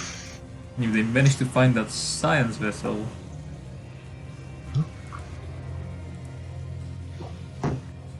It will be huge for Psycho. Oh, yeah, there's some movement of the Scourges. Now, he needs to watch out for science vessels. He also needs to watch for dropships that may be coming, because that's really one of the only ways he can ever hope to come back, is to get a dropship off and just kill a lot of drones, make the Zerg just like split his focus. That's the way to come back. But he knows it, so he's parked his overlords where he can see the dropships. And he's going for bust attempt number 2. He doesn't need the bus. He can just park lurkers here until the Defiler comes, and then once the Defiler comes and Dark Swarms, the Terran can't do anything. Yep. And he does not have the Defiler mount yet, if I am not mistaken. He's going for crack right now, but no Defiler. Oh, the crack. That's what you need, man. You need some crack in your life. Yep. But you do need to be very advanced when you're a Zerg to get crack. Now we have our Zerg Psycho over here getting the 4th and the 5th base, still floating a lot of minerals. I would really love to see more macro hatches coming out of our Zerg player. But man, the Ultralisk Cavern on the way up at the 3rd base. Yeah, who needs the Defilers? Crazy Zerg style. Who needs Defilers when you can just swarm your opponent? Ultraling is pretty good, bro. He's not fooling around, he knows the power of the swarm. What's that, Defilers? Using some magic to beat your Terran opponent? No, just swarm them. No. That's not how real Zergs do it. No. Ultralink's pretty intense, even as a Protoss. I had to play against it a few times. The answer is just get a lot of Archons. A lot of Archons, a lot of Reavers, yeah, that's the way. Archons, Reavers, Zealots in front as meat shields. And get a Dark Archon to Maelstrom the big clumps. What I usually do is just get a few Dark Templars and slam Overlords. Yeah. Now he is moving out with those Marines, but man, those Zerglings are doing work. And These that's even... What was that? The Scourges are so dumb that they were just standing there for the whole fight with the 3 vessels. They have a very small sight range. They have a very small aggro radius, so... Yeah, you need aggro a radius. lot of babysitting. You need to box them and click. But man, these cracklings are starting to do the work. But there are lurkers over here. He does see them, but I think this should be enough to deter this. He doesn't see them anymore. Not anymore, and the Lings are really putting a number in the front of the Terran base. The Lynx are almost now managing to breach the main, and yep, they're in. Now the siege tank will be gone, and that's it. Captain Chrome did not manage to take the whole the group. It's a bit early to call it, especially because Terran players do like to stay a lot in the game. I think that's one of the traits that you need in order to be a Terran player. As a Terran player. Yeah, you just need to not ever say GG until you have 5 SCVs at least. Oh, here comes the cows. Look at them. I'm gonna press F5 just so I can see them in Carbot. Oh my god! Look at these cows! Look at them run!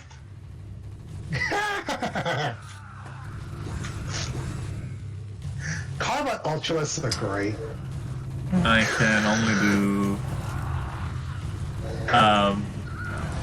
3 remastered lurkers. Oh man. Where the irradiate cloud is bigger than the Ultralisk itself. Yeah. That's it. I think this will signal GG for the Terran. Once you see cows like these running around, it's pretty much over. Ultra over. Oh yeah, it's ultra over indeed. And hello to our 6 viewers in this stream. Thank you for tuning in. Thank you for listening to our commentary, if you can call it that. Oh, that's the GG coming out? Yeah, GG is being called. And Psycho did manage to take on our champion before Captain Kronk was able to ace the whole group. Yeah, that's it. No clean sweep of the group for our Captain Kronk. Which is okay, and now we go back to your game's feedback. Oh, yes. With another PvT of you against Yellow Foxpat, which we saw in that big activity earlier. Oh, yeah.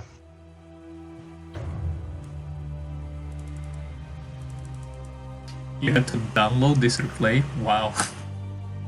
I think it was not stored in that particular name, so... Yeah, maybe. Still quite funny though. Now you have 2 versions of the replay. I know. Oh, maybe one of them is from Yellow Foxpat's perspective. I don't know if that's how it I works. don't know. Maybe. Just speculations. Ah, you did play top versus bottom again, but I do like black photos. So... Did you see that? The SCV? Just like in the mineral line? was it doing the dance and the minerals? And then just started mining in the mineral line. I don't know if that's a play bug. Wow, no, I'm not seeing that. I don't think ever. Yeah, anyway. Okay, so do you want to introduce yourself, or should we introduce the... Alright, so here I am in the top left corner as the Protoss.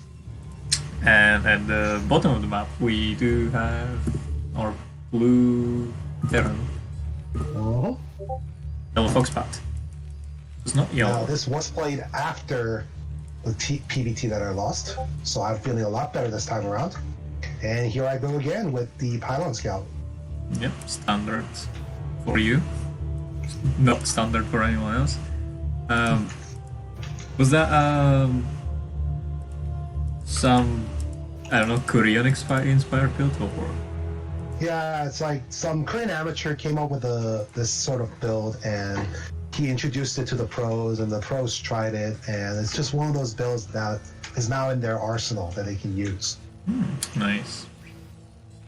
Again, some of your huge advantage of here understanding I Korean. scout him first, so one of the things that you can go for is a gas steal, but I fail. Didn't realize it in time, but that's okay. I get to see everything he does. Just You get to strolling be around, annoying. say hi. I get to be very annoying. All good fun.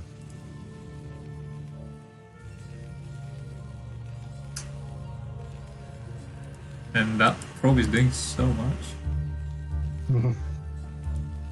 More than anything, it just needs to see what's happening. But even with this like distraction, I'm doing work. Yeah, I mean you're causing 2 SCVs to be pulled. Now, if you look at my base, I'm doing the late gas again to try to make up for the mineral loss.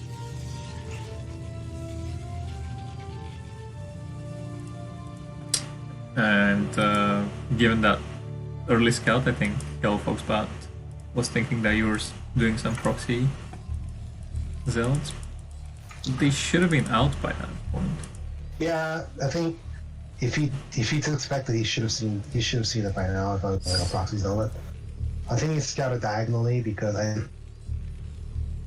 don't know why he scouted diagonally, to be honest. But I think when you're a Terran player, what you can do is two Fakis and FDs are way stronger if your opponent is close. yeah. So if you scout diagonally, you know immediately if they are close to you or they aren't. So maybe that was the reasoning behind scouting it diagonally. I am not sure. Now, if you look at the natural of the Terran, you're gonna see that my probe is parked over there. That's because I want to see if and when he's putting down his command center. Now, Foxbat does see my probe. I think Foxbat does know that my probe is out there. Oh, he doesn't. So, he does not have vision yet, have it? He does not have vision yet, but so he putting the command center up here, which means I don't get to see it. So here, because I don't see the command center, I don't see him putting the bunker down. I have to put down the second gateway sooner. You did not see the second gateway this soon last time around, because I saw that he was a bunker expand and a cross position. And you see, my core is also spinning a lot earlier because I'm not seeing anything. I'm scared of a push. What if he's doing like an FD build, right? Because I did see him adjust his gas. I did not see him after that, so he could be doing like an FD, strong FD. So I gotta be ready. But thankfully, he's just going for a siege expand, so not gonna be any pushes out of the Terran player just yet. You're also getting your Robo. Yeah. And are these probes slightly too early? Yeah, no, perfect time. So what was the name of that Korean archer? Can you remember that came up with the build? It's Multi. Multi. That's his name. Sarin Multi. That's his name. Is Sarin the clan, or is he also? Yeah, Sarin's the clan. Right. I know some. Now this SCV scout's gonna attempt to get in here. Oh, he does get in. He sees everything. I felt a little miffed when that happened. He saw the robo. He saw everything.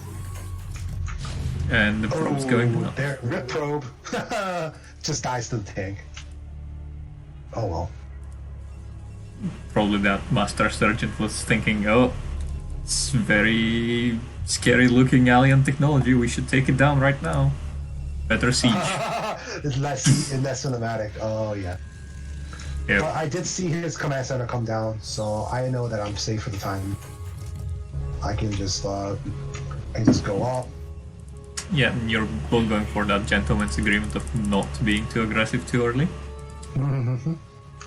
And just taking your time to macro. Maybe you'll try to flex your muscles, both of you, later on in the game. See who can out macro their opponent. Maybe that's what the plan for this game is. I mean, I know that he's not coming out for a bit. So you see my observer coming out. I'm sending it straight into his base to see if he's going for like some sort of timing push. But as you can see, he's not. He's on 2 factories still. He's got his academy up. He's getting his scans because he's scared that there's gonna be like a drop. I'm not sure why I put the scans up after he puts all this robo, but okay. I think he could have just skipped the scans. Yes, definitely. Like, scans are very useful against Dark Templars, but as you say, he already knew when he got into your base that you have a Robo, and the chance of having Robo and a Citadel are extremely low. So here I am taking my 3rd base as a standard.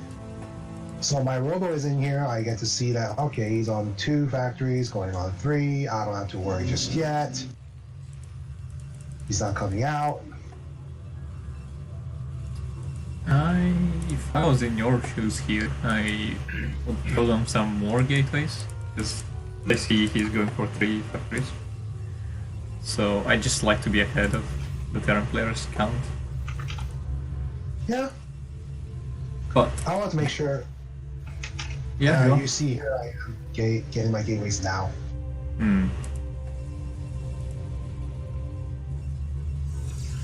Now the gateways are.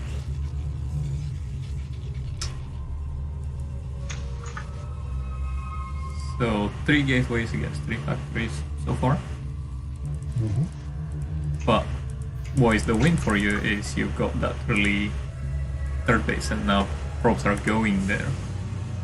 Yeah. And I don't think the Protoss player has much choices on fighting spirit to break the Terran, because like that breach and their third base. I think most of the time it's up to the Terran to decide whether they want to go aggressive. And then you might have a possibility of breaking them early, or just you go into the macro game. Sort of on the mass where the Terran dictates how the game goes.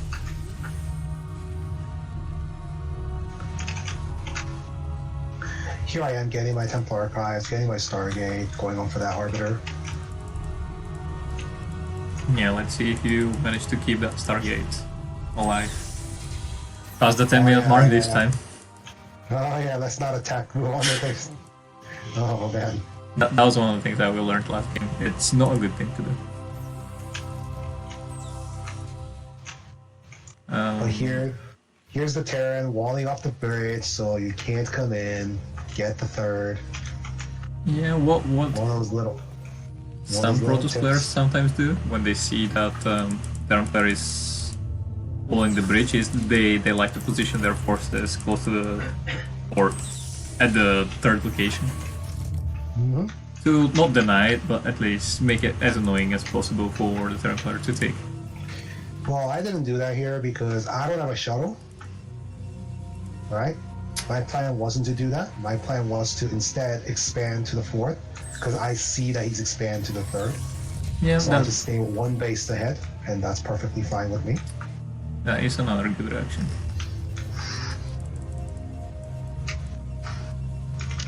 Yes, Terran can do a lot on 3 base, but if I have more bases, then I can do a lot too. Yeah, well you need 3 really to get some information on when he's coming out, and then you're pretty safe. Yeah. And did Foxbat? Yeah, Foxbat was quite vulture aggressive in his TBT earlier, but he's now completely skipping vultures.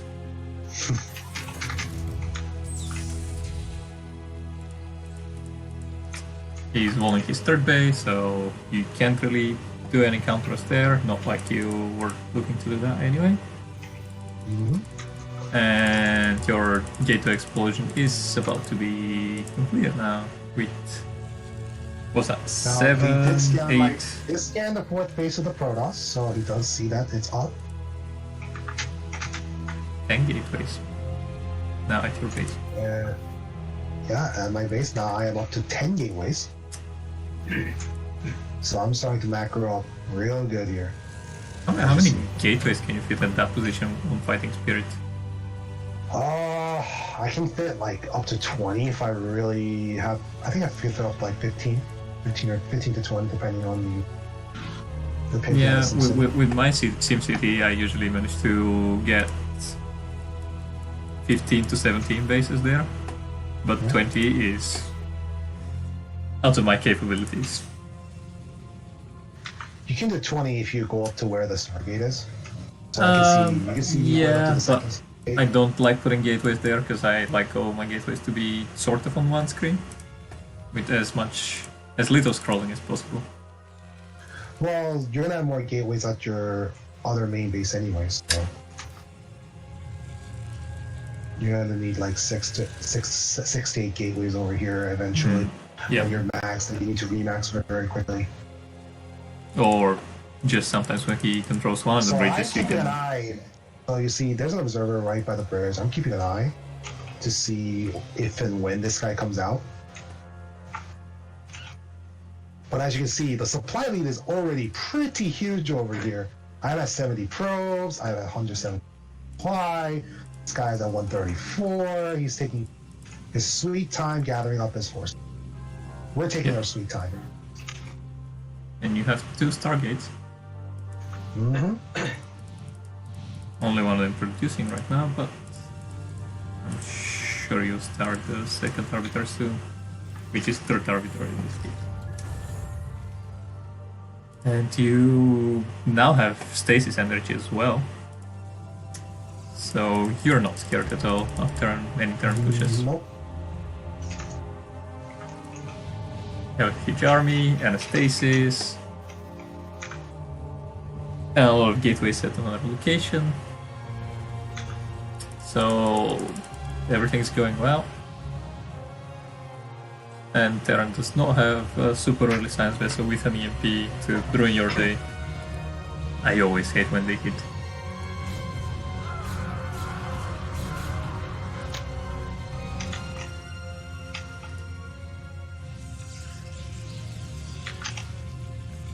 And now you're running a robo facility at your base. Are you planning to go for Everest or do you just want speed shuttles? But Speed shuttles. I think speed shuttles is, yeah, very good stasis, and your nice pull. Your zealots are dead, which means that you back your army. Yep. But as you see, I did a lot of damage here. He lost a lot of tanks in that engage. He did, and He you did has, not like, overcommit with your goons after your zealots were dead. Yep. So That's something I had to learn the hard way over many games. yeah.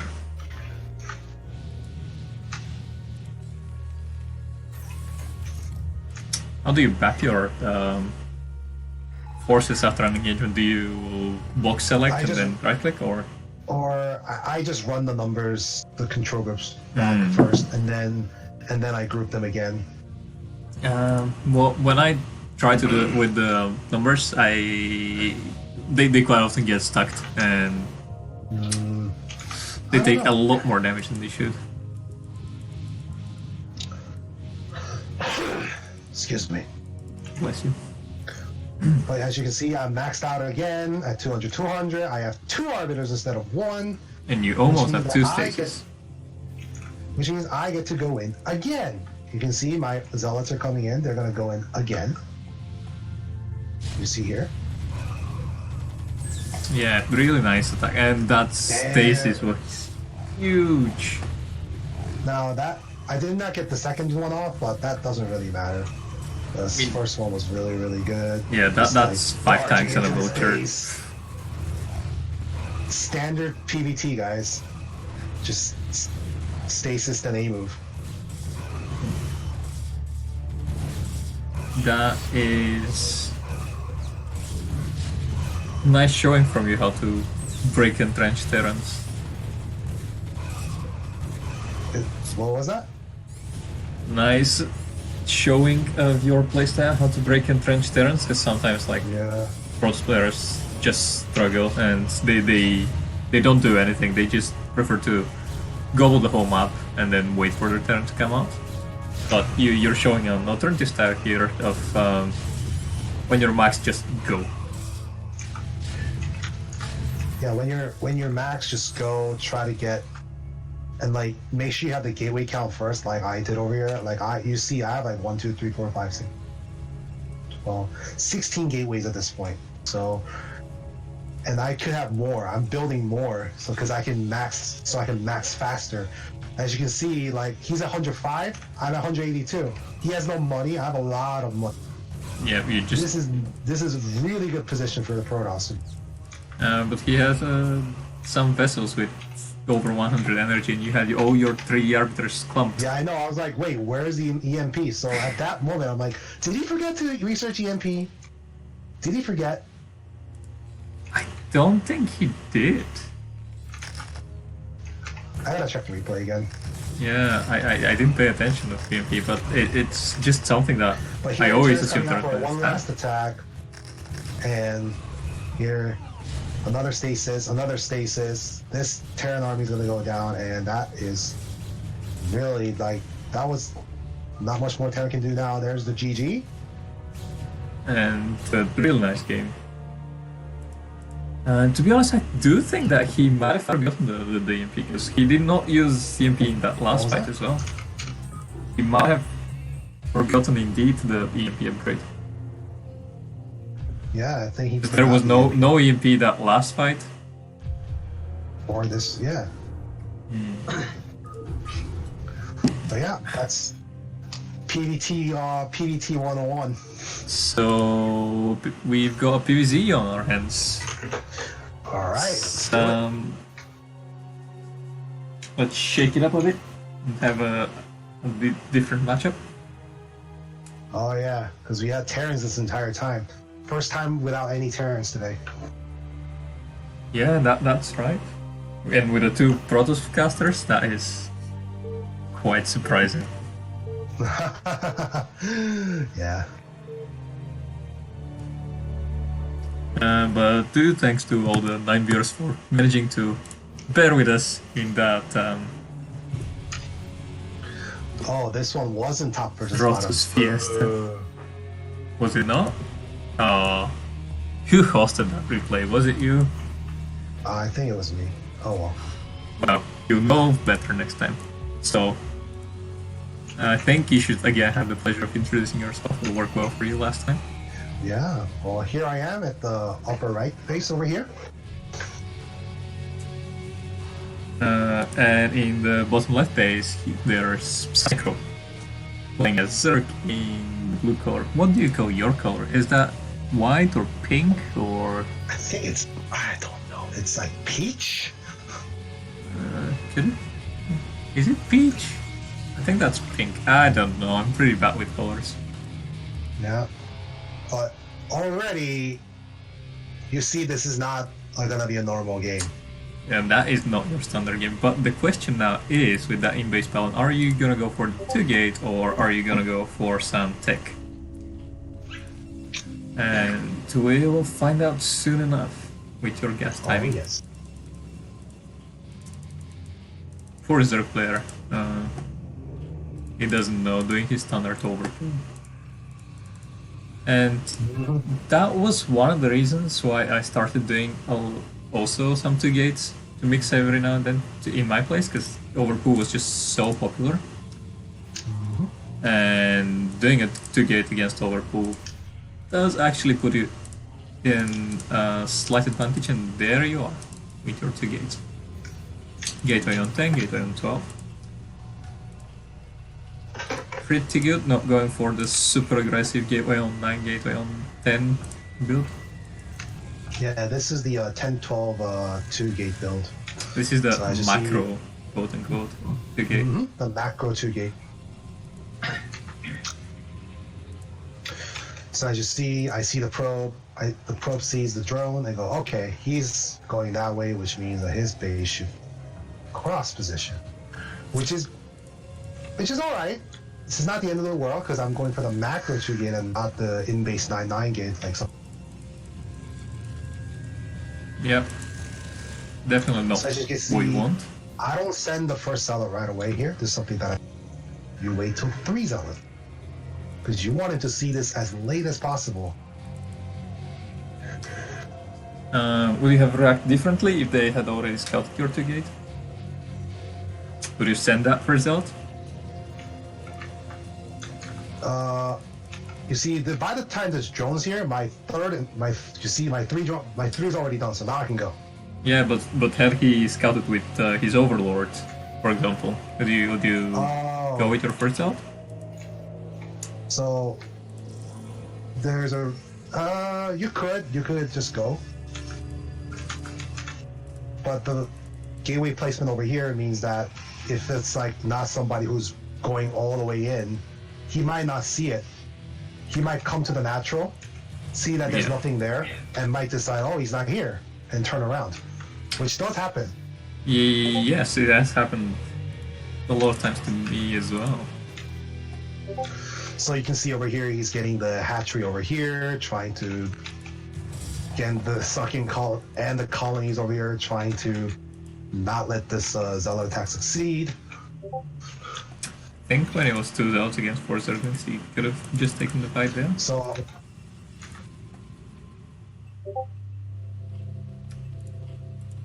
So over here, I do this, and then I leave. I mean, you already forced 2 Sunkens, which is Which same is as more than enough for you. me. It's even better than killing 2 drones, because not only you killed, Two quote drones. unquote, these 2 drones, but you also forced them to spend additional, what is it, 125 Yeah, 125. minerals on static defense, which is Alright, looking back, great. this pylon should have been on the right side, because lanes can get between this pylon and this Yeah. wall over here. It's not linked tight. Yep. And also seeing that you did all these passive damage early on, you could have, I think, just thrown your 4th pylon down at the natural and tried to go this way. But at least you do notice that the pylon in the wall is not link tight. So here you can see he's trying to do some damage back. He's like, I gotta get in there, do some damage somehow. But I'm trying to, and then, oh no! And Lanes are through. yeah, these links are dipped in butter. They did manage to run by, and that's 1 pro kills, 2 pro kills, Two. Yep. 3.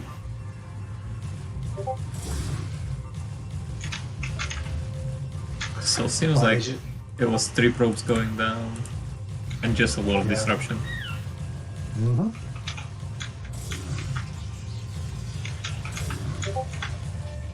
But meanwhile, while he's doing that, his minerals did go up to 500. So it doesn't count cheap for the circular to do that as well, No. turns out. Lost all of his wings. He has to remake them if he doesn't want me to just walk over there and kill him. Let's remake lings, but he doesn't do that. I think I should have just walked over and killed him right here. He lost a lot of lings. You definitely have the chance of killing him. He's going for second gas and hydrogen and spire. So he's going for all the tech. All the tech. Which I'm not really sure if I feel about.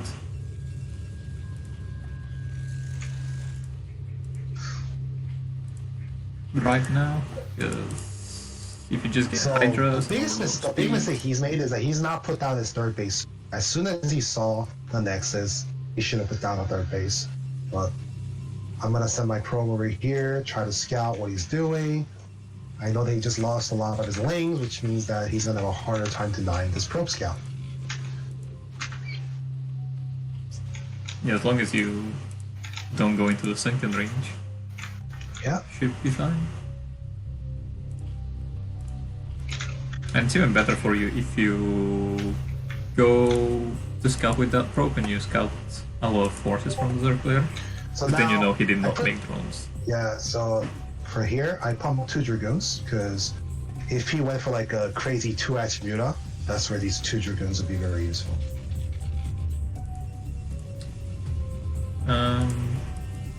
Yes, but you're not adding any cannons, so you're not as afraid of the mutant later.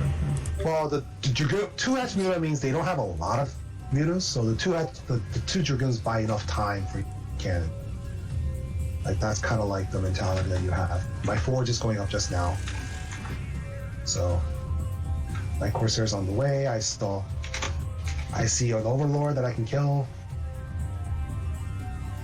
Plus one stuff immediately after your forge was done, and Mm-hmm. Citadel of Dune, if you start your upgrade right as it completes, you will have, I think, Citadel, leg speed first, Plus one takes so long. I know, it takes a long time. Yeah, it feels like really does. it's the longest. Like, I mean, I know it's not, but it really feels like it's the longest of the attack upgrades. Because the other ones, you're like, yeah, let me just click that and then do a bunch of stuff on the map. Yeah.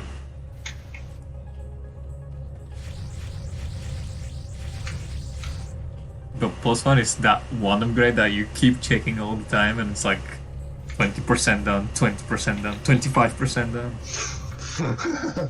It does take a while. So I see the mutas, and I go, okay. This is a nice micro. At this point, I was so glad I did not stop making Corsairs. Because then I can put down cannons over here, block with my Corsairs, and I'm still in good shape.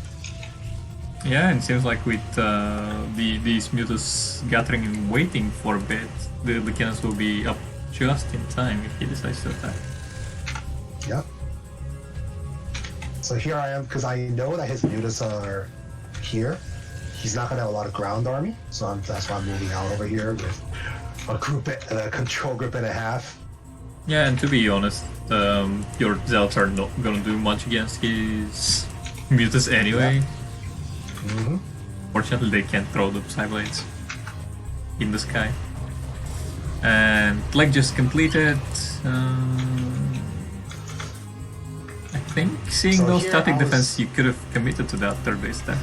So here I did not want to So my thinking was, okay, his mutas should be on the way back. So I made the choice not to do these zealots so carelessly and just bring them back, make them come back while I gather up more Corsairs, and while I gather up more gateways, because I have Templars on the way, which can melt the muta, which can melt the Hydras. I'm still feeling pretty good about this game.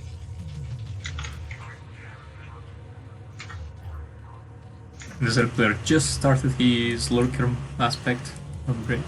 Yep. We see no robo yet from you, but it will be thrown down in due course, I believe. His mutas are getting attacked by cannons, and you're taking your whole army back.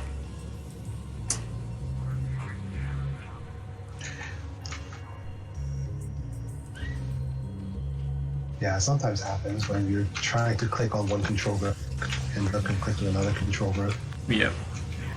And it's better than losing half of your army on the map. Like, it might happen to that one group of zealots. Yeah. And these Corsairs. Taking pot shots from Hydras. It's a great pastime for Protosses. Yep. It's what Corsairs and zealots are known to do.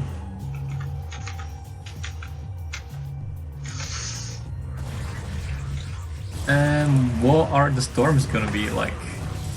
Let's see. That one, There's one. Was good, damaged a lot of the Hydras.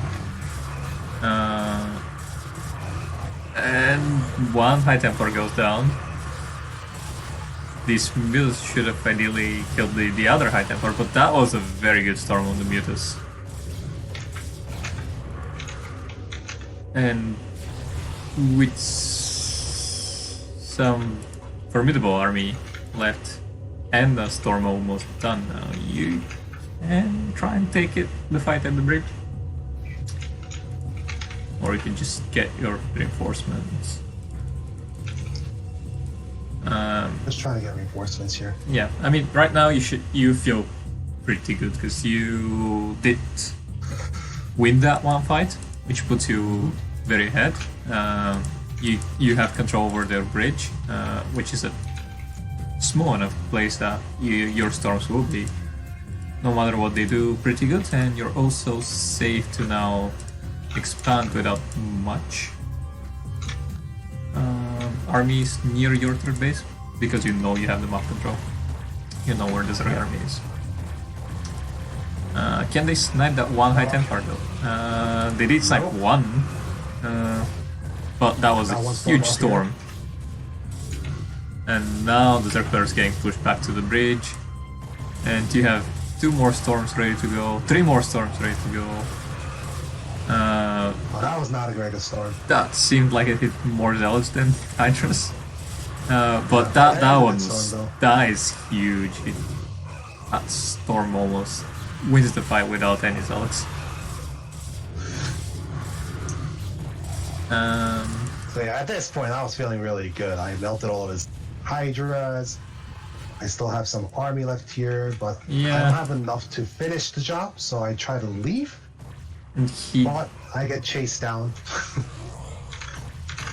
You could have morphed an Archon, I think, there, but yeah, I forgot. I'm like, can I? Oh! Pretty good storm given the size of the army that you had. Yeah. You took out the most of the forces that you could. What I'm more surprised by is that he did get that lurker upgrade and he does have a lot of gas, but 0 lurkers on the map right now.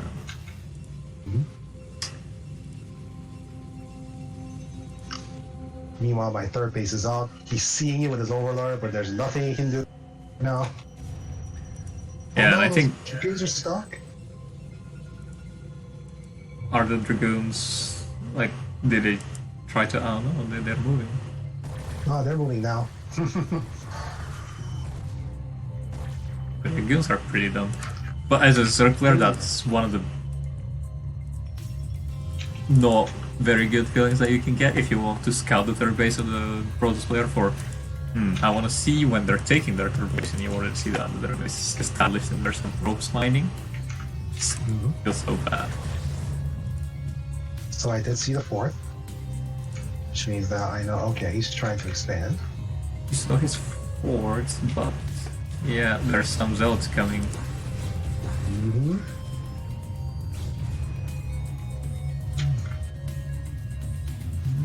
There's one dragoon walking with all the walking alongside the Hydras. Hello. Like, I'm one of you now. Please don't attack me.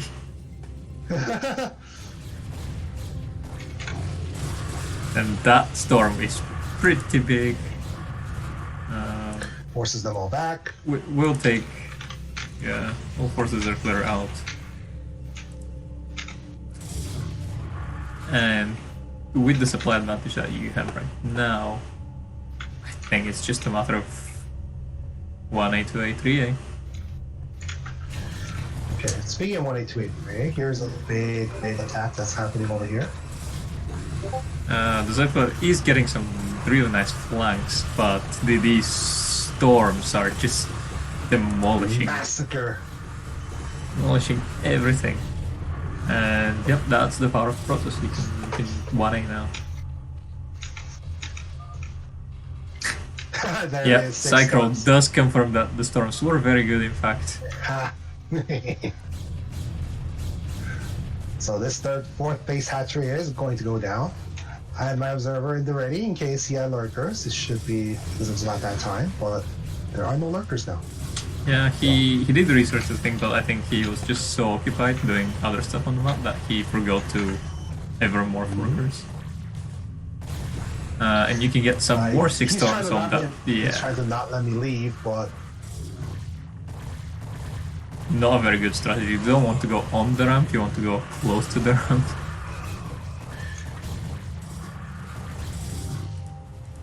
And meanwhile, you are taking a 4th base? 4th, yep.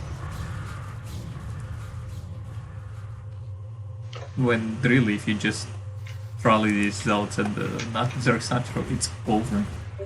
And that might be what you're going for right now. Yeah, just waiting to rendezvous with my goons, and then I can, like, here. I mean, in these positions, you are free to do whatever you want, because, like, you're so ahead, you can finish the game. Oh man, trying High to Templars coming out of my main feels good. Does it? Usually when 7 High Templars come out of my main, it just means that I forgot them there for quite some time. But your High Templars seem like pretty fresh. Yep, and that's it. Cycro does realize your huge advantage and throws it out. Which least scrub off some of the shame that you got in that first PVT. And you now have a positive winning record. Oh yeah. 2-1. Oh, let's see. What games do we have? We have Psychro versus the Protoss player Site PhD, Yellow Foxbat versus Psychro, another TVZ, and Yellow Foxbat versus Site PVT. What do you want to watch right now? Let's see. I think we have. Can we see if Foxbat ever won a game? Let's do that. We can if we follow Foxbat. Because Foxbat is like 0-2 right now. Yeah, can he have the reverse of Captain Krong's fate? Let's see. Who do you think? Let's go by the alphabetically. L Foxbat versus Site PhD. We have only seen one game out of this Protoss player, I believe. And it was one where he micro slipped a bit, and I think he got confused at the beginning where he was on the map. So let's see if he can retaliate that and show some good play. Right. With Site PhD versus Yellow Fox. But what is happening right now? Who's the Zerg player? Oh, it's Psychro. I thought it was Yellow Fox.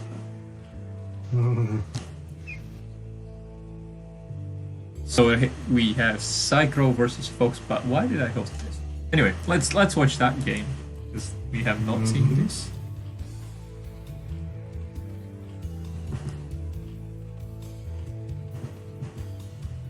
So yeah, starting us here at the bottom left corner, we do have the blue Zerg player, Psychro.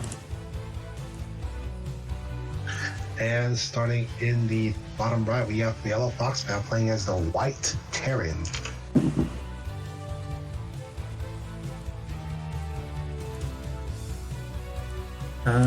Yes, another TVZ, which you are more knowledgeable of because of all these Korean casts. Yeah. So let's see if Psycho decides to go for the 3-hatch play again or 2-hatch. We learned from last game that Psycho does go for 3-hatch. We'll see if he does it this time around. Now this is a very early scout coming out of Psycho, unusually early. He just doesn't want to see any 8 racks or PBS shenanigans coming out of the Terran. Yeah, but funnily enough, he is not scouting the middle. But he does have a pretty good chance of scouting because his Overlord is almost at the Terran base. Alright, so now if Yellow Foxbat sees this, he might start like a player who's played some high-level matches might thinking, okay, if he's this early, is he doing a cheese? Is he doing like a 5 pool or a 4, or even worse, a 4 pool? Not so much 4 pool because you need every drone in there, but like a 5 pool, you know? Yeah, I had someone on the ladder doing a 5 pool yesterday against me. Oh, he gets an SCV kill. He did, and that is pretty cute. Nasty. If it was a 12 pool rather than a 12 hatch, that could have been a very big deal. However, as it stands right now, he is going for the 12 hatch. The gas isn't going up, which means that he is going to go for that 12 3-hatchery play again. This drone is still running around the base, still trying to be still trying to be annoying. Can he get in time to block the CC? I think he can. But he chooses not to because of that Marine. He's already there. And CC going down for the Trampler.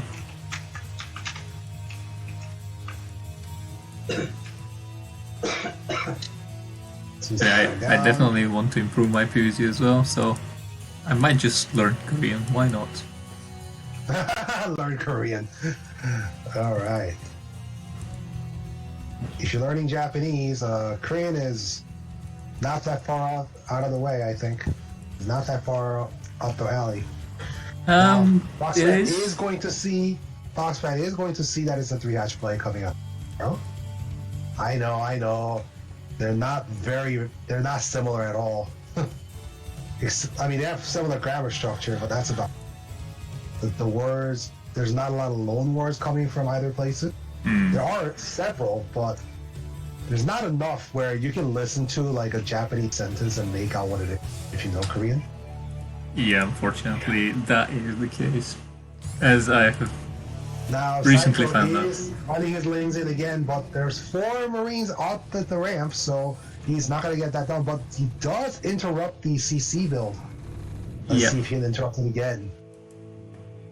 These lanes getting their money's worth. Very similar game to our previous game where he went for the 3-hatch, went for a Zergling attack, and did manage to delay the CC. Now, here's the difference. Now, you see, he saw that it was 3-hatch. He's immediately going for the fast end bay, fast academy, trying to get those upgrades as quickly as possible. Yeah, and he's all doing it off 1 racks because he knows there's no muted threat. There's no mutas coming quite yet. There's going to be another SCV scout coming in here. Lair just started. He's going to see everything. Lair just started here. Although Unfortunately, I'm not so he cannot sure see. that. Yeah, he cannot see when did the lair start. But if he knows 3-hatch timings, he knows that it shouldn't have been that long since it started. Yeah. Given the timings. And given his response, I think he knows more about this Zerg style than we saw from Captain Chrome. Now, if he was... Now he's going up to 2 racks over here. I think he might go even up to the 5 racks, the mythical 5 racks that you see against the 3-hatch mutas. Yeah, 5 racks plus 1. There's 4. There's 4. And are we gonna have the 5th one being called out? Maybe.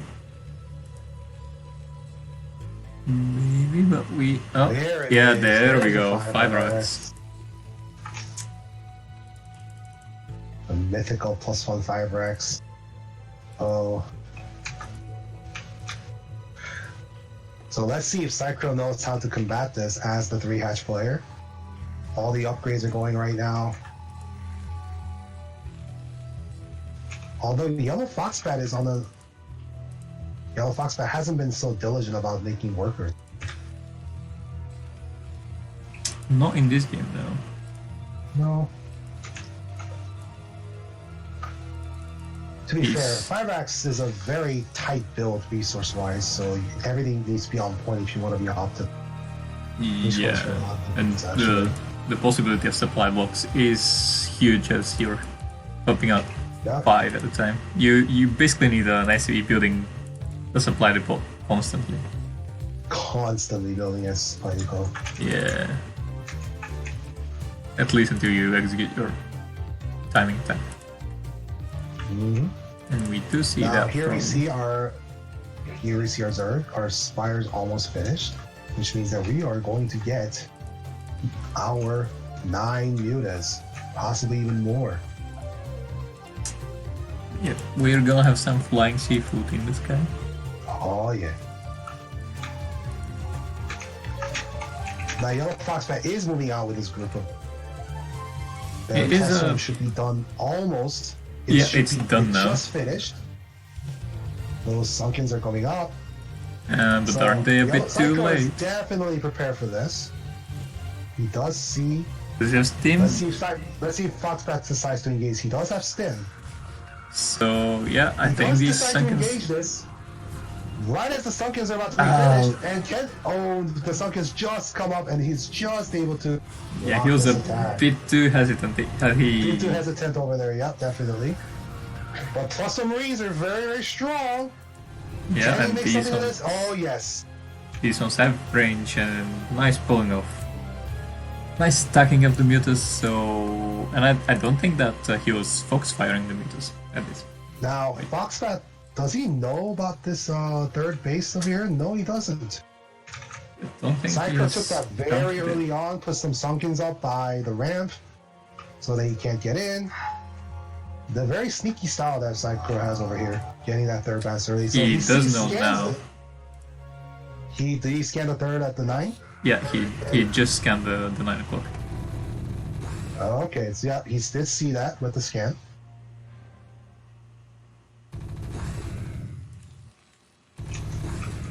But he is still executing this +1 5x build. There is the double starport coming up, with the double engineering bay coming up as well. Yeah, so he is planning to transition to the SK turn. Now the lurker aspect is not done just yet, and oh my goodness, I think he completely missed it. Such a huge army, yeah. There's this huge army. These Sunkens are going to go down really quick. Sunkens Here are comes the units down. to try and clean this up, but oh my goodness, +1 attack Marines just are pretty strong indeed. He does decide to back off, which not sure if that's the right play coming out of him, but I think he was expecting some reinforcements to come from the back as these links, and he did not want to find all the armies at the same time. Yeah, but he is keeping the pressure on the Zerg over here. The Sunkens are... He's trying to rebuild the Sunken line, and the Lurkers are in the back. You have 6 Lurkers morphing. Yeah, but they're not morphing just yet. He's trying to snipe these... Snipe the Evo Chambers, snipe the Sunken Colony. Those Lurkers are just finished. Can he borrow those down? He does get them borrowed, which means this attack is going to be stopped. Yep, some nice spines going down.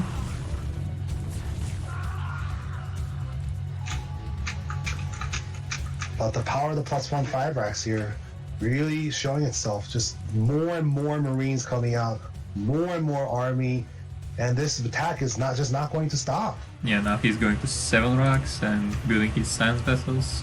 He just started his second science vessel as well, and he's getting that irradiate. He's seeing the +1 armor. Where's the +1? Where's the +2 weapons, man? Your science facility is done. But anyway, he needs to hold this off until he gets to Hive. He needs to rebuild both. He's building 2 Evo Chambers now. And he's trying to go for that same strategy. Can he massive spike? The answer is no. Unfortunately, these links did not surround the Terran army, so the Terran could... The Terran armies are kind of separated. They're going about every which way, but... He has a group of medics that is not very useful against lurkers on their own. No, but he's pumping out more and more Marines. And now he has a science vessel and he almost has 75 energy. Oh no. But that's something that he cannot do. That's something... No. Foxbat, what are you doing? Don't do that. Now Psycho going for the Ultras again with the armor and the melee upgrade at the same time. I mean, if it worked once. If it worked once, right? And Ultras, again, are very strong against Marine Medic, but I think the difference this time is going to be that Foxbat will just have a lot more of them than Captain Kronk ever did.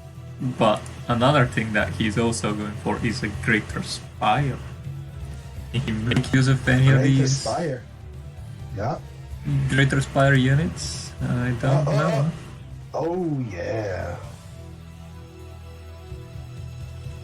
The vessel count is starting to get pretty... Is starting to climb up. There's 3 vessels now, 4 vessels now, and there's a 5th one on the way. So he has to watch out for that.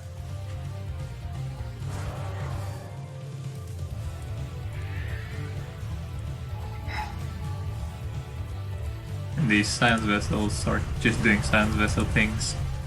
Mm-hmm. Keeping the irradiates. You want to be building as many science vessels as you can, which he's not doing right now, and you cannot afford to lose these. Yeah. Huge. These just did manage to connect really nicely.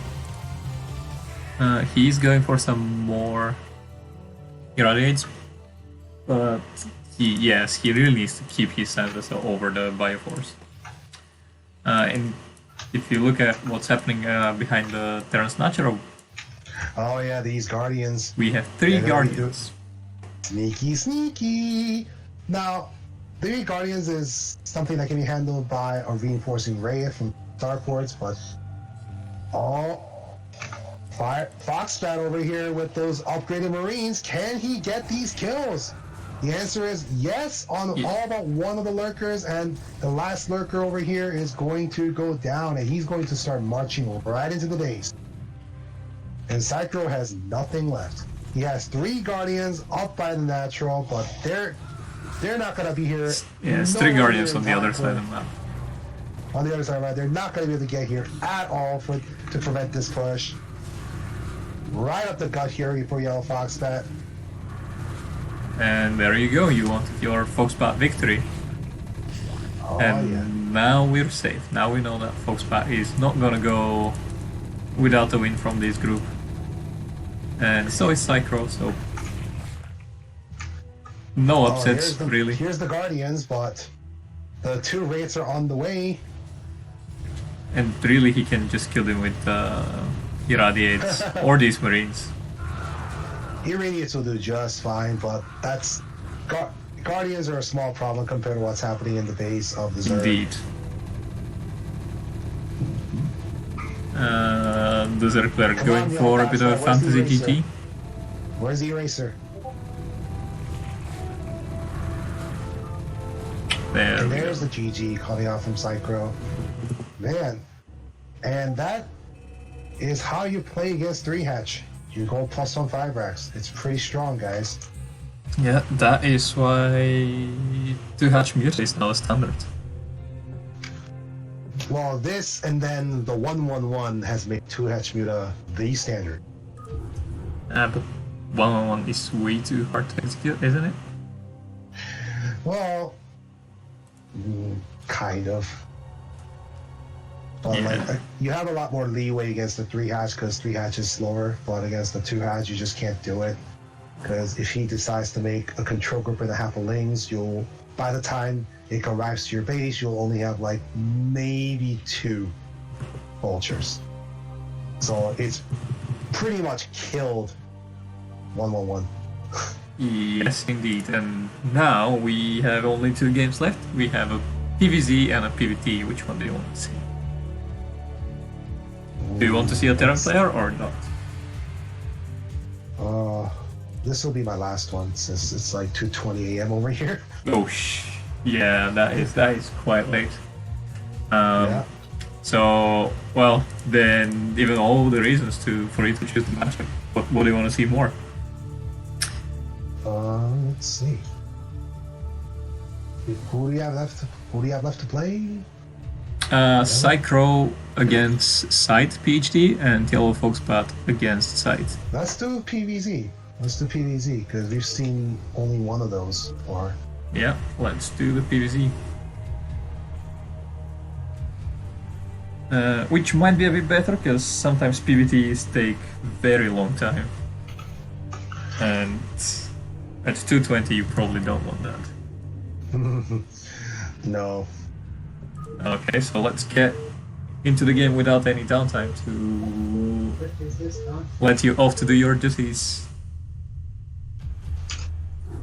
What is the time here? It's 4 o'clock, so I wonder if my plans of going out will be done for. I don't know. I was supposed to meet some people. Here at the bottom right, we have our Protoss player, Scythe the PhD. Playing in black. Yeah. At the bottom left corner, we do have that very slimy green color Psycho playing as the Zerg player. Oh yeah. So last time Psycho played PvZ, he got 2-gated and kind of got lost in there because he didn't really have a proper response to it. And that put him behind pretty quick. This time we are seeing some interesting pound position, but we are seeing pound at a natural. We are seeing a pylon position that is frankly terrible. Yeah, because you cannot really fit your forge under your gateway. Forge, yeah, and that is what makes it lane tight. Yeah. Forge on top of gateway is not lane tight. I think seeing Scythe PhD in the previous game that we saw him with the macro play,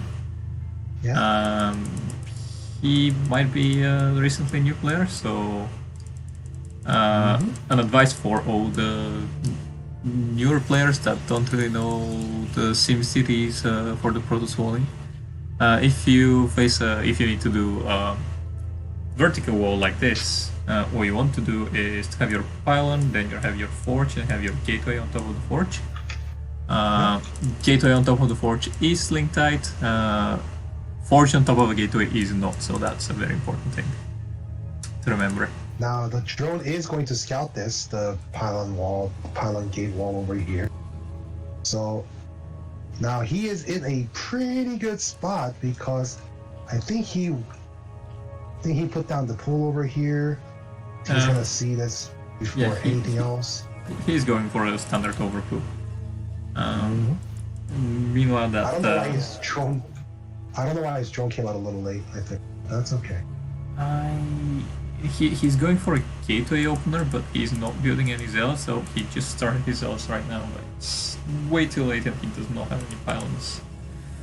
So a bit of a rough build for.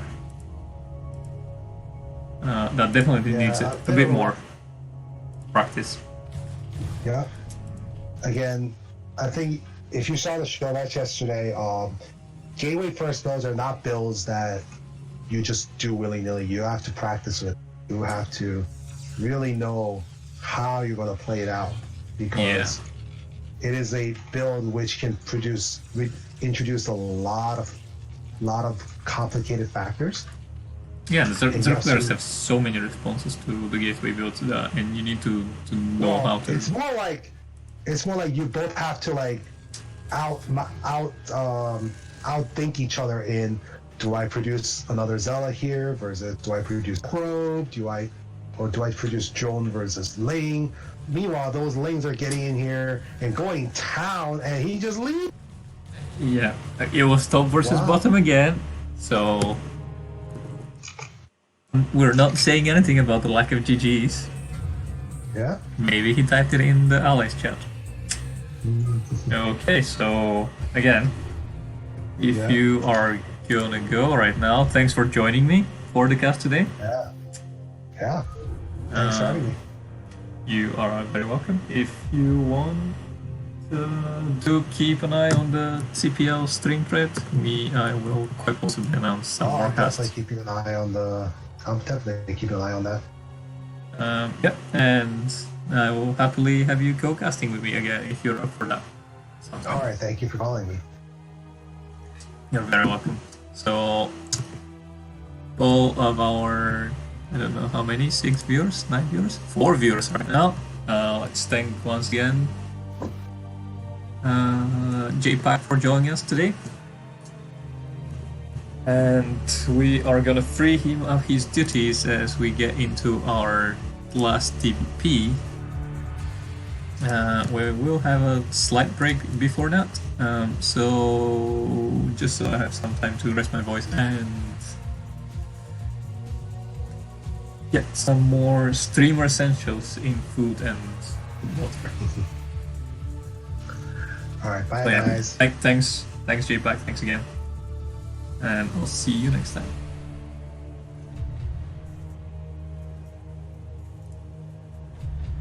So I'll be back in like 3 minutes.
And I'm back.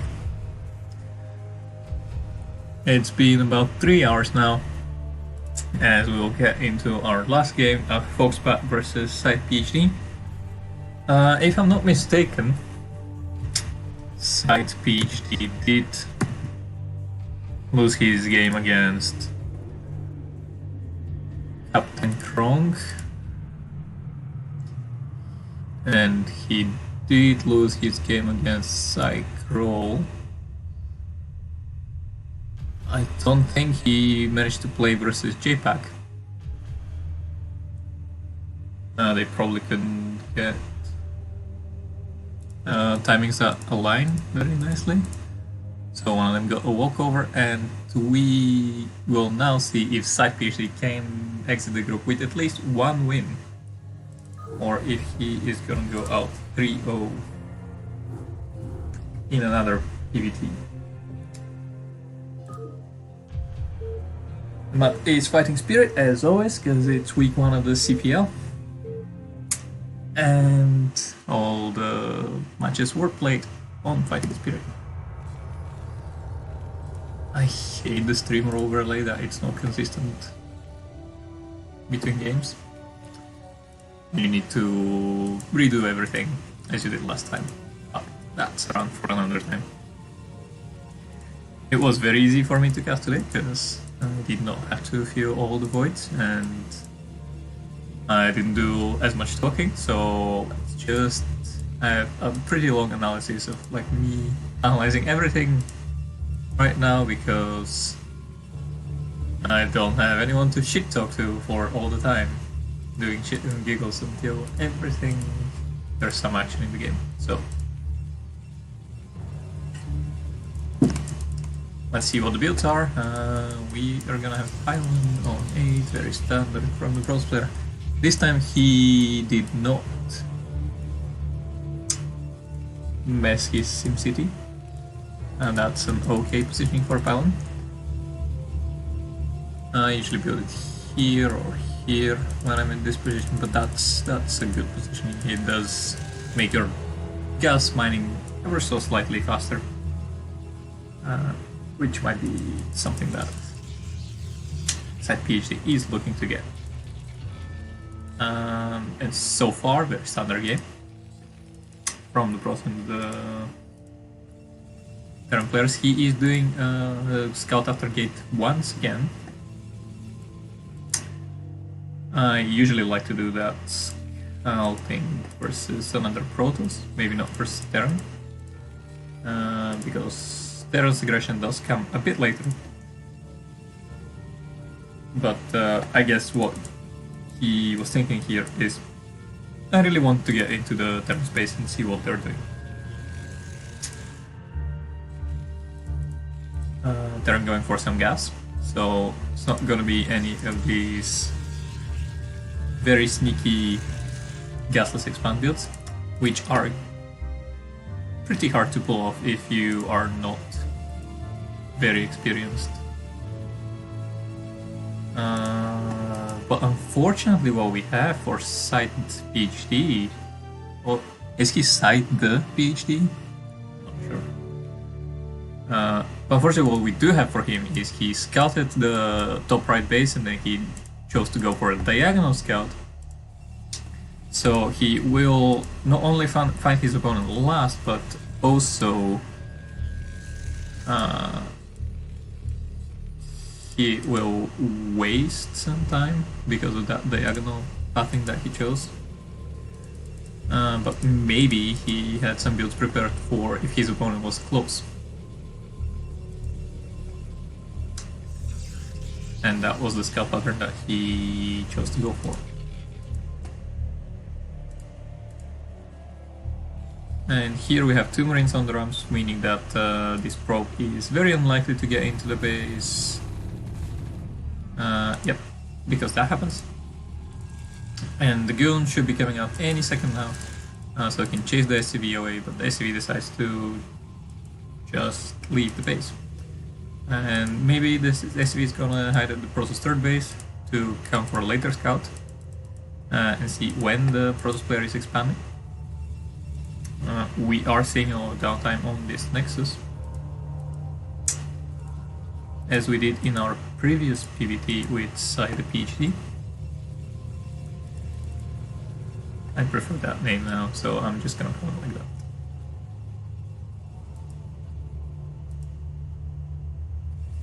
So he did manage to get the Nexus slightly faster, but I don't think getting that many probes to get the Nexus a bit earlier was worth it, because you can get 21 Nexus building probes building probes all the time until the 21st supply. And now, is the Terran player going to scout the Robo facility? They didn't, so we don't know that what's likely coming out of the Protoss player is going to be some aggression. But from our previous game that we saw Side the PhD, he did go for a very early robotics and then observers. So I'm not sure. We'll have to watch and see how the game develops. So far, nothing major is going on. Terran player is going to secure their expansion, has a siege tank on the high ground, might throw a bunker over here, but the Protoss player has shown no aggression so far. So maybe no reason to do that just yet, but I'd still prefer some building over here for safety.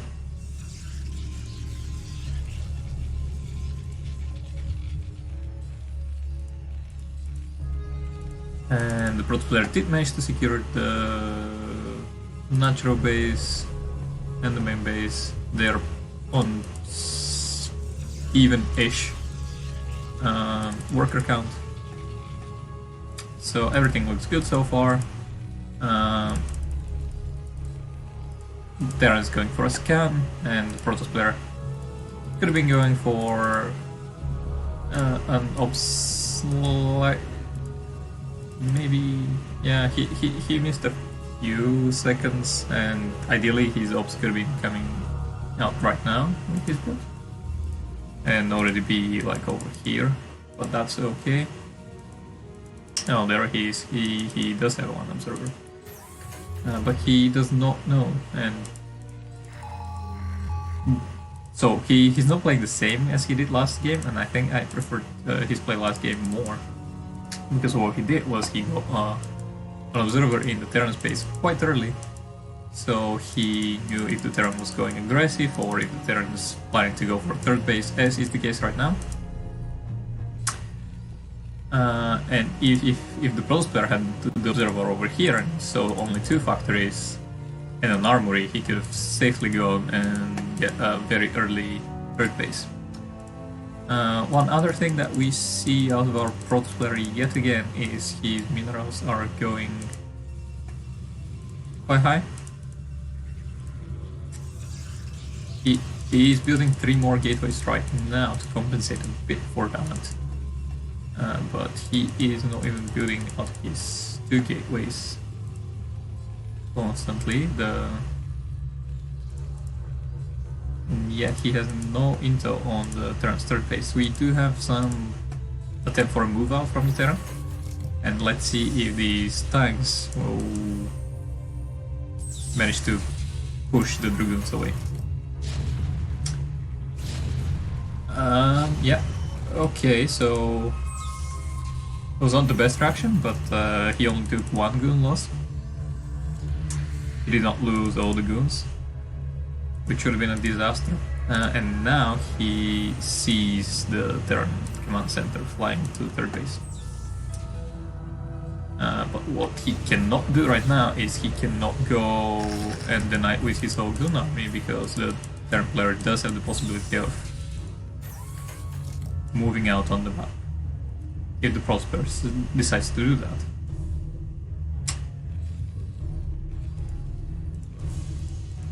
But now that the Terran is walling the bridge, and we do have a very big choke, we can have less Dragoons here and make it a bit harder for the Terran army to get their third base. But with all these tanks on the high ground right now, we do not have that possibility anymore. And meanwhile, we did build quite a few gates, and we are microing so far from them. And I guess what the build he's going for is a 2 base arbiter. But again, so much unspelled minerals.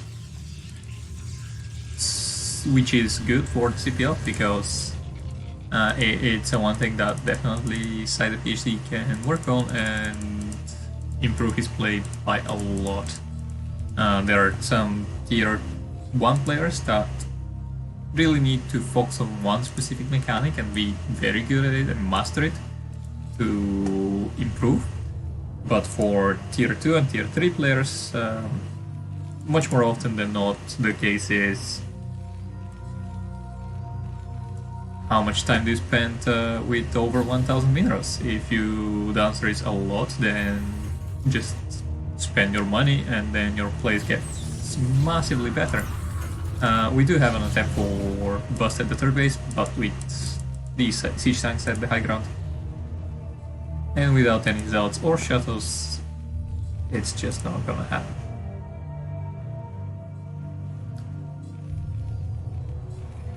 But yes, as I was saying, it's very easy to improve for some of us that are in tier 2 or tier 3 in the CPL.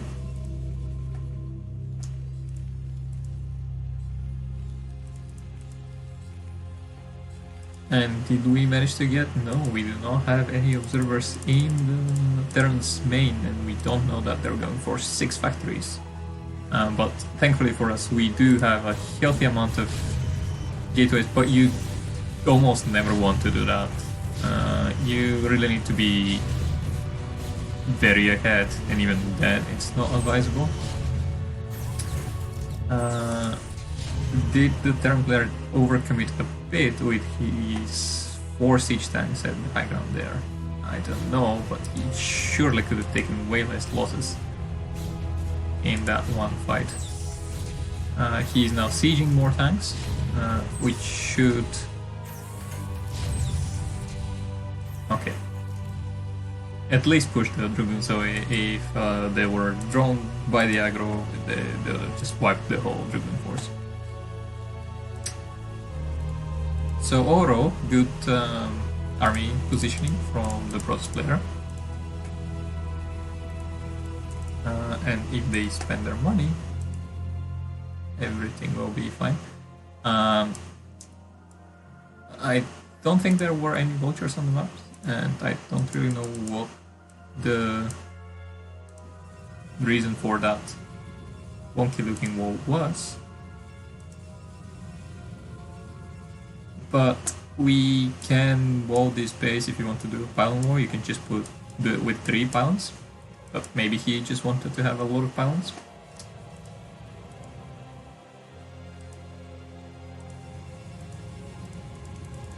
Zealot Lex is almost done, and we see some Zealots out on the map already.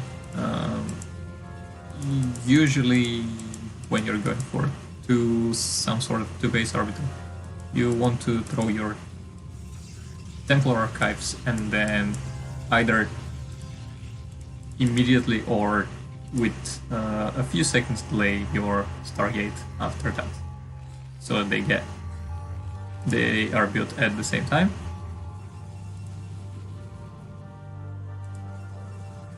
And you can throw your Arbiter Tribunal after that. We do have the Terran player scouting for the number of bases from our Protoss player. And the Terran at that point knows that we are on 3 versus 3 bases, and they feel pretty good. And as we can see, the Terran player is now going on 10 fac. And with these 10 factories and the Science vessel out, and with his good upgrades, he will just do one very big Terran push at probably about 180 supply.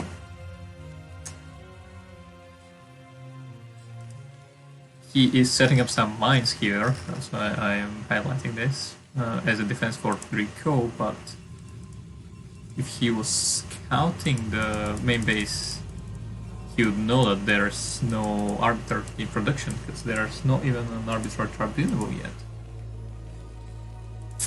Arbiter Tribunal, I don't know what came out of my mind, but definitely it was not that. But it's been 3 hours of casting, so cut me some slack. And as we can see, that's the 180 army, and if I'm not mistaken, that's when we'll have the liftoff, and the Terran player will just go. Maybe he's waiting to get a maxed army.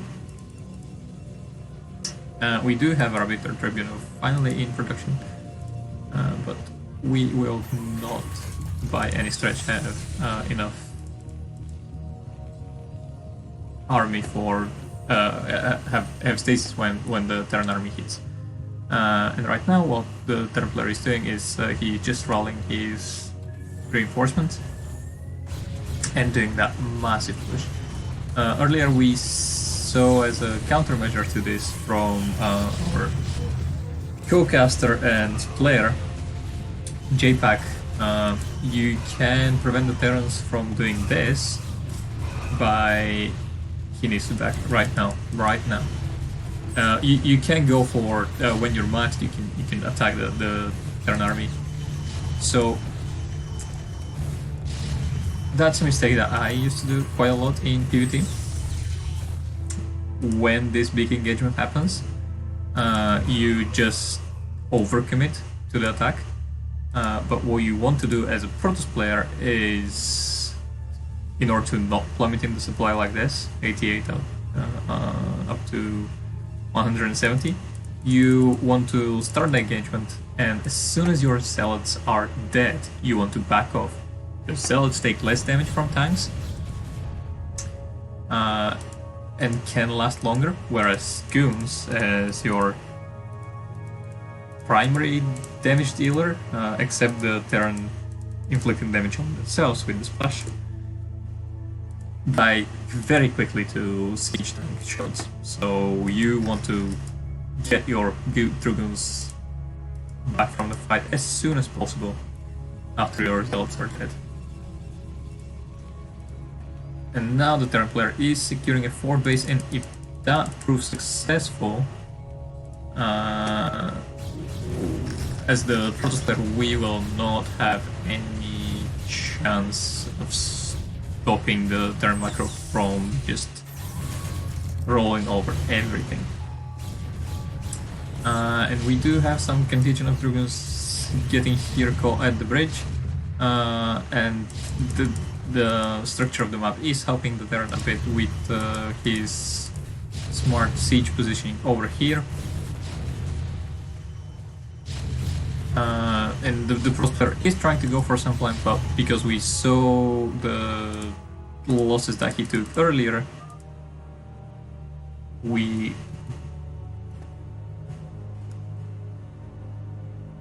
yeah, that was just not a very successful attack, even with the flank. So side does go 3-0 unfortunately in this group.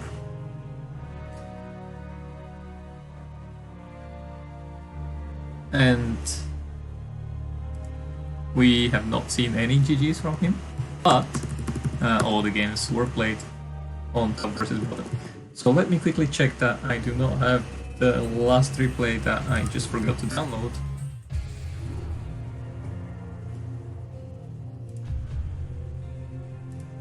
For JPAC versus Scythe.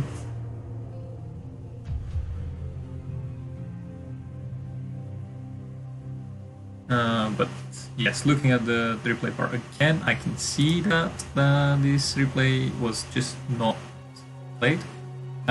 So that game was not played, and I do not have the replay. So a bit of anticlimactic ending with that one fight at the end and no GG. But that's gonna be it for today. And thanks for everyone who joined the stream. I hope you liked it, and if you do like the casts, or you do like to have me with more co-casters these days, do let me know on the CPL Discord channel, and I will try to keep these streams weekly, if not weekly, at least bi-monthly. But thanks everyone for joining me today, and I'll see you next time.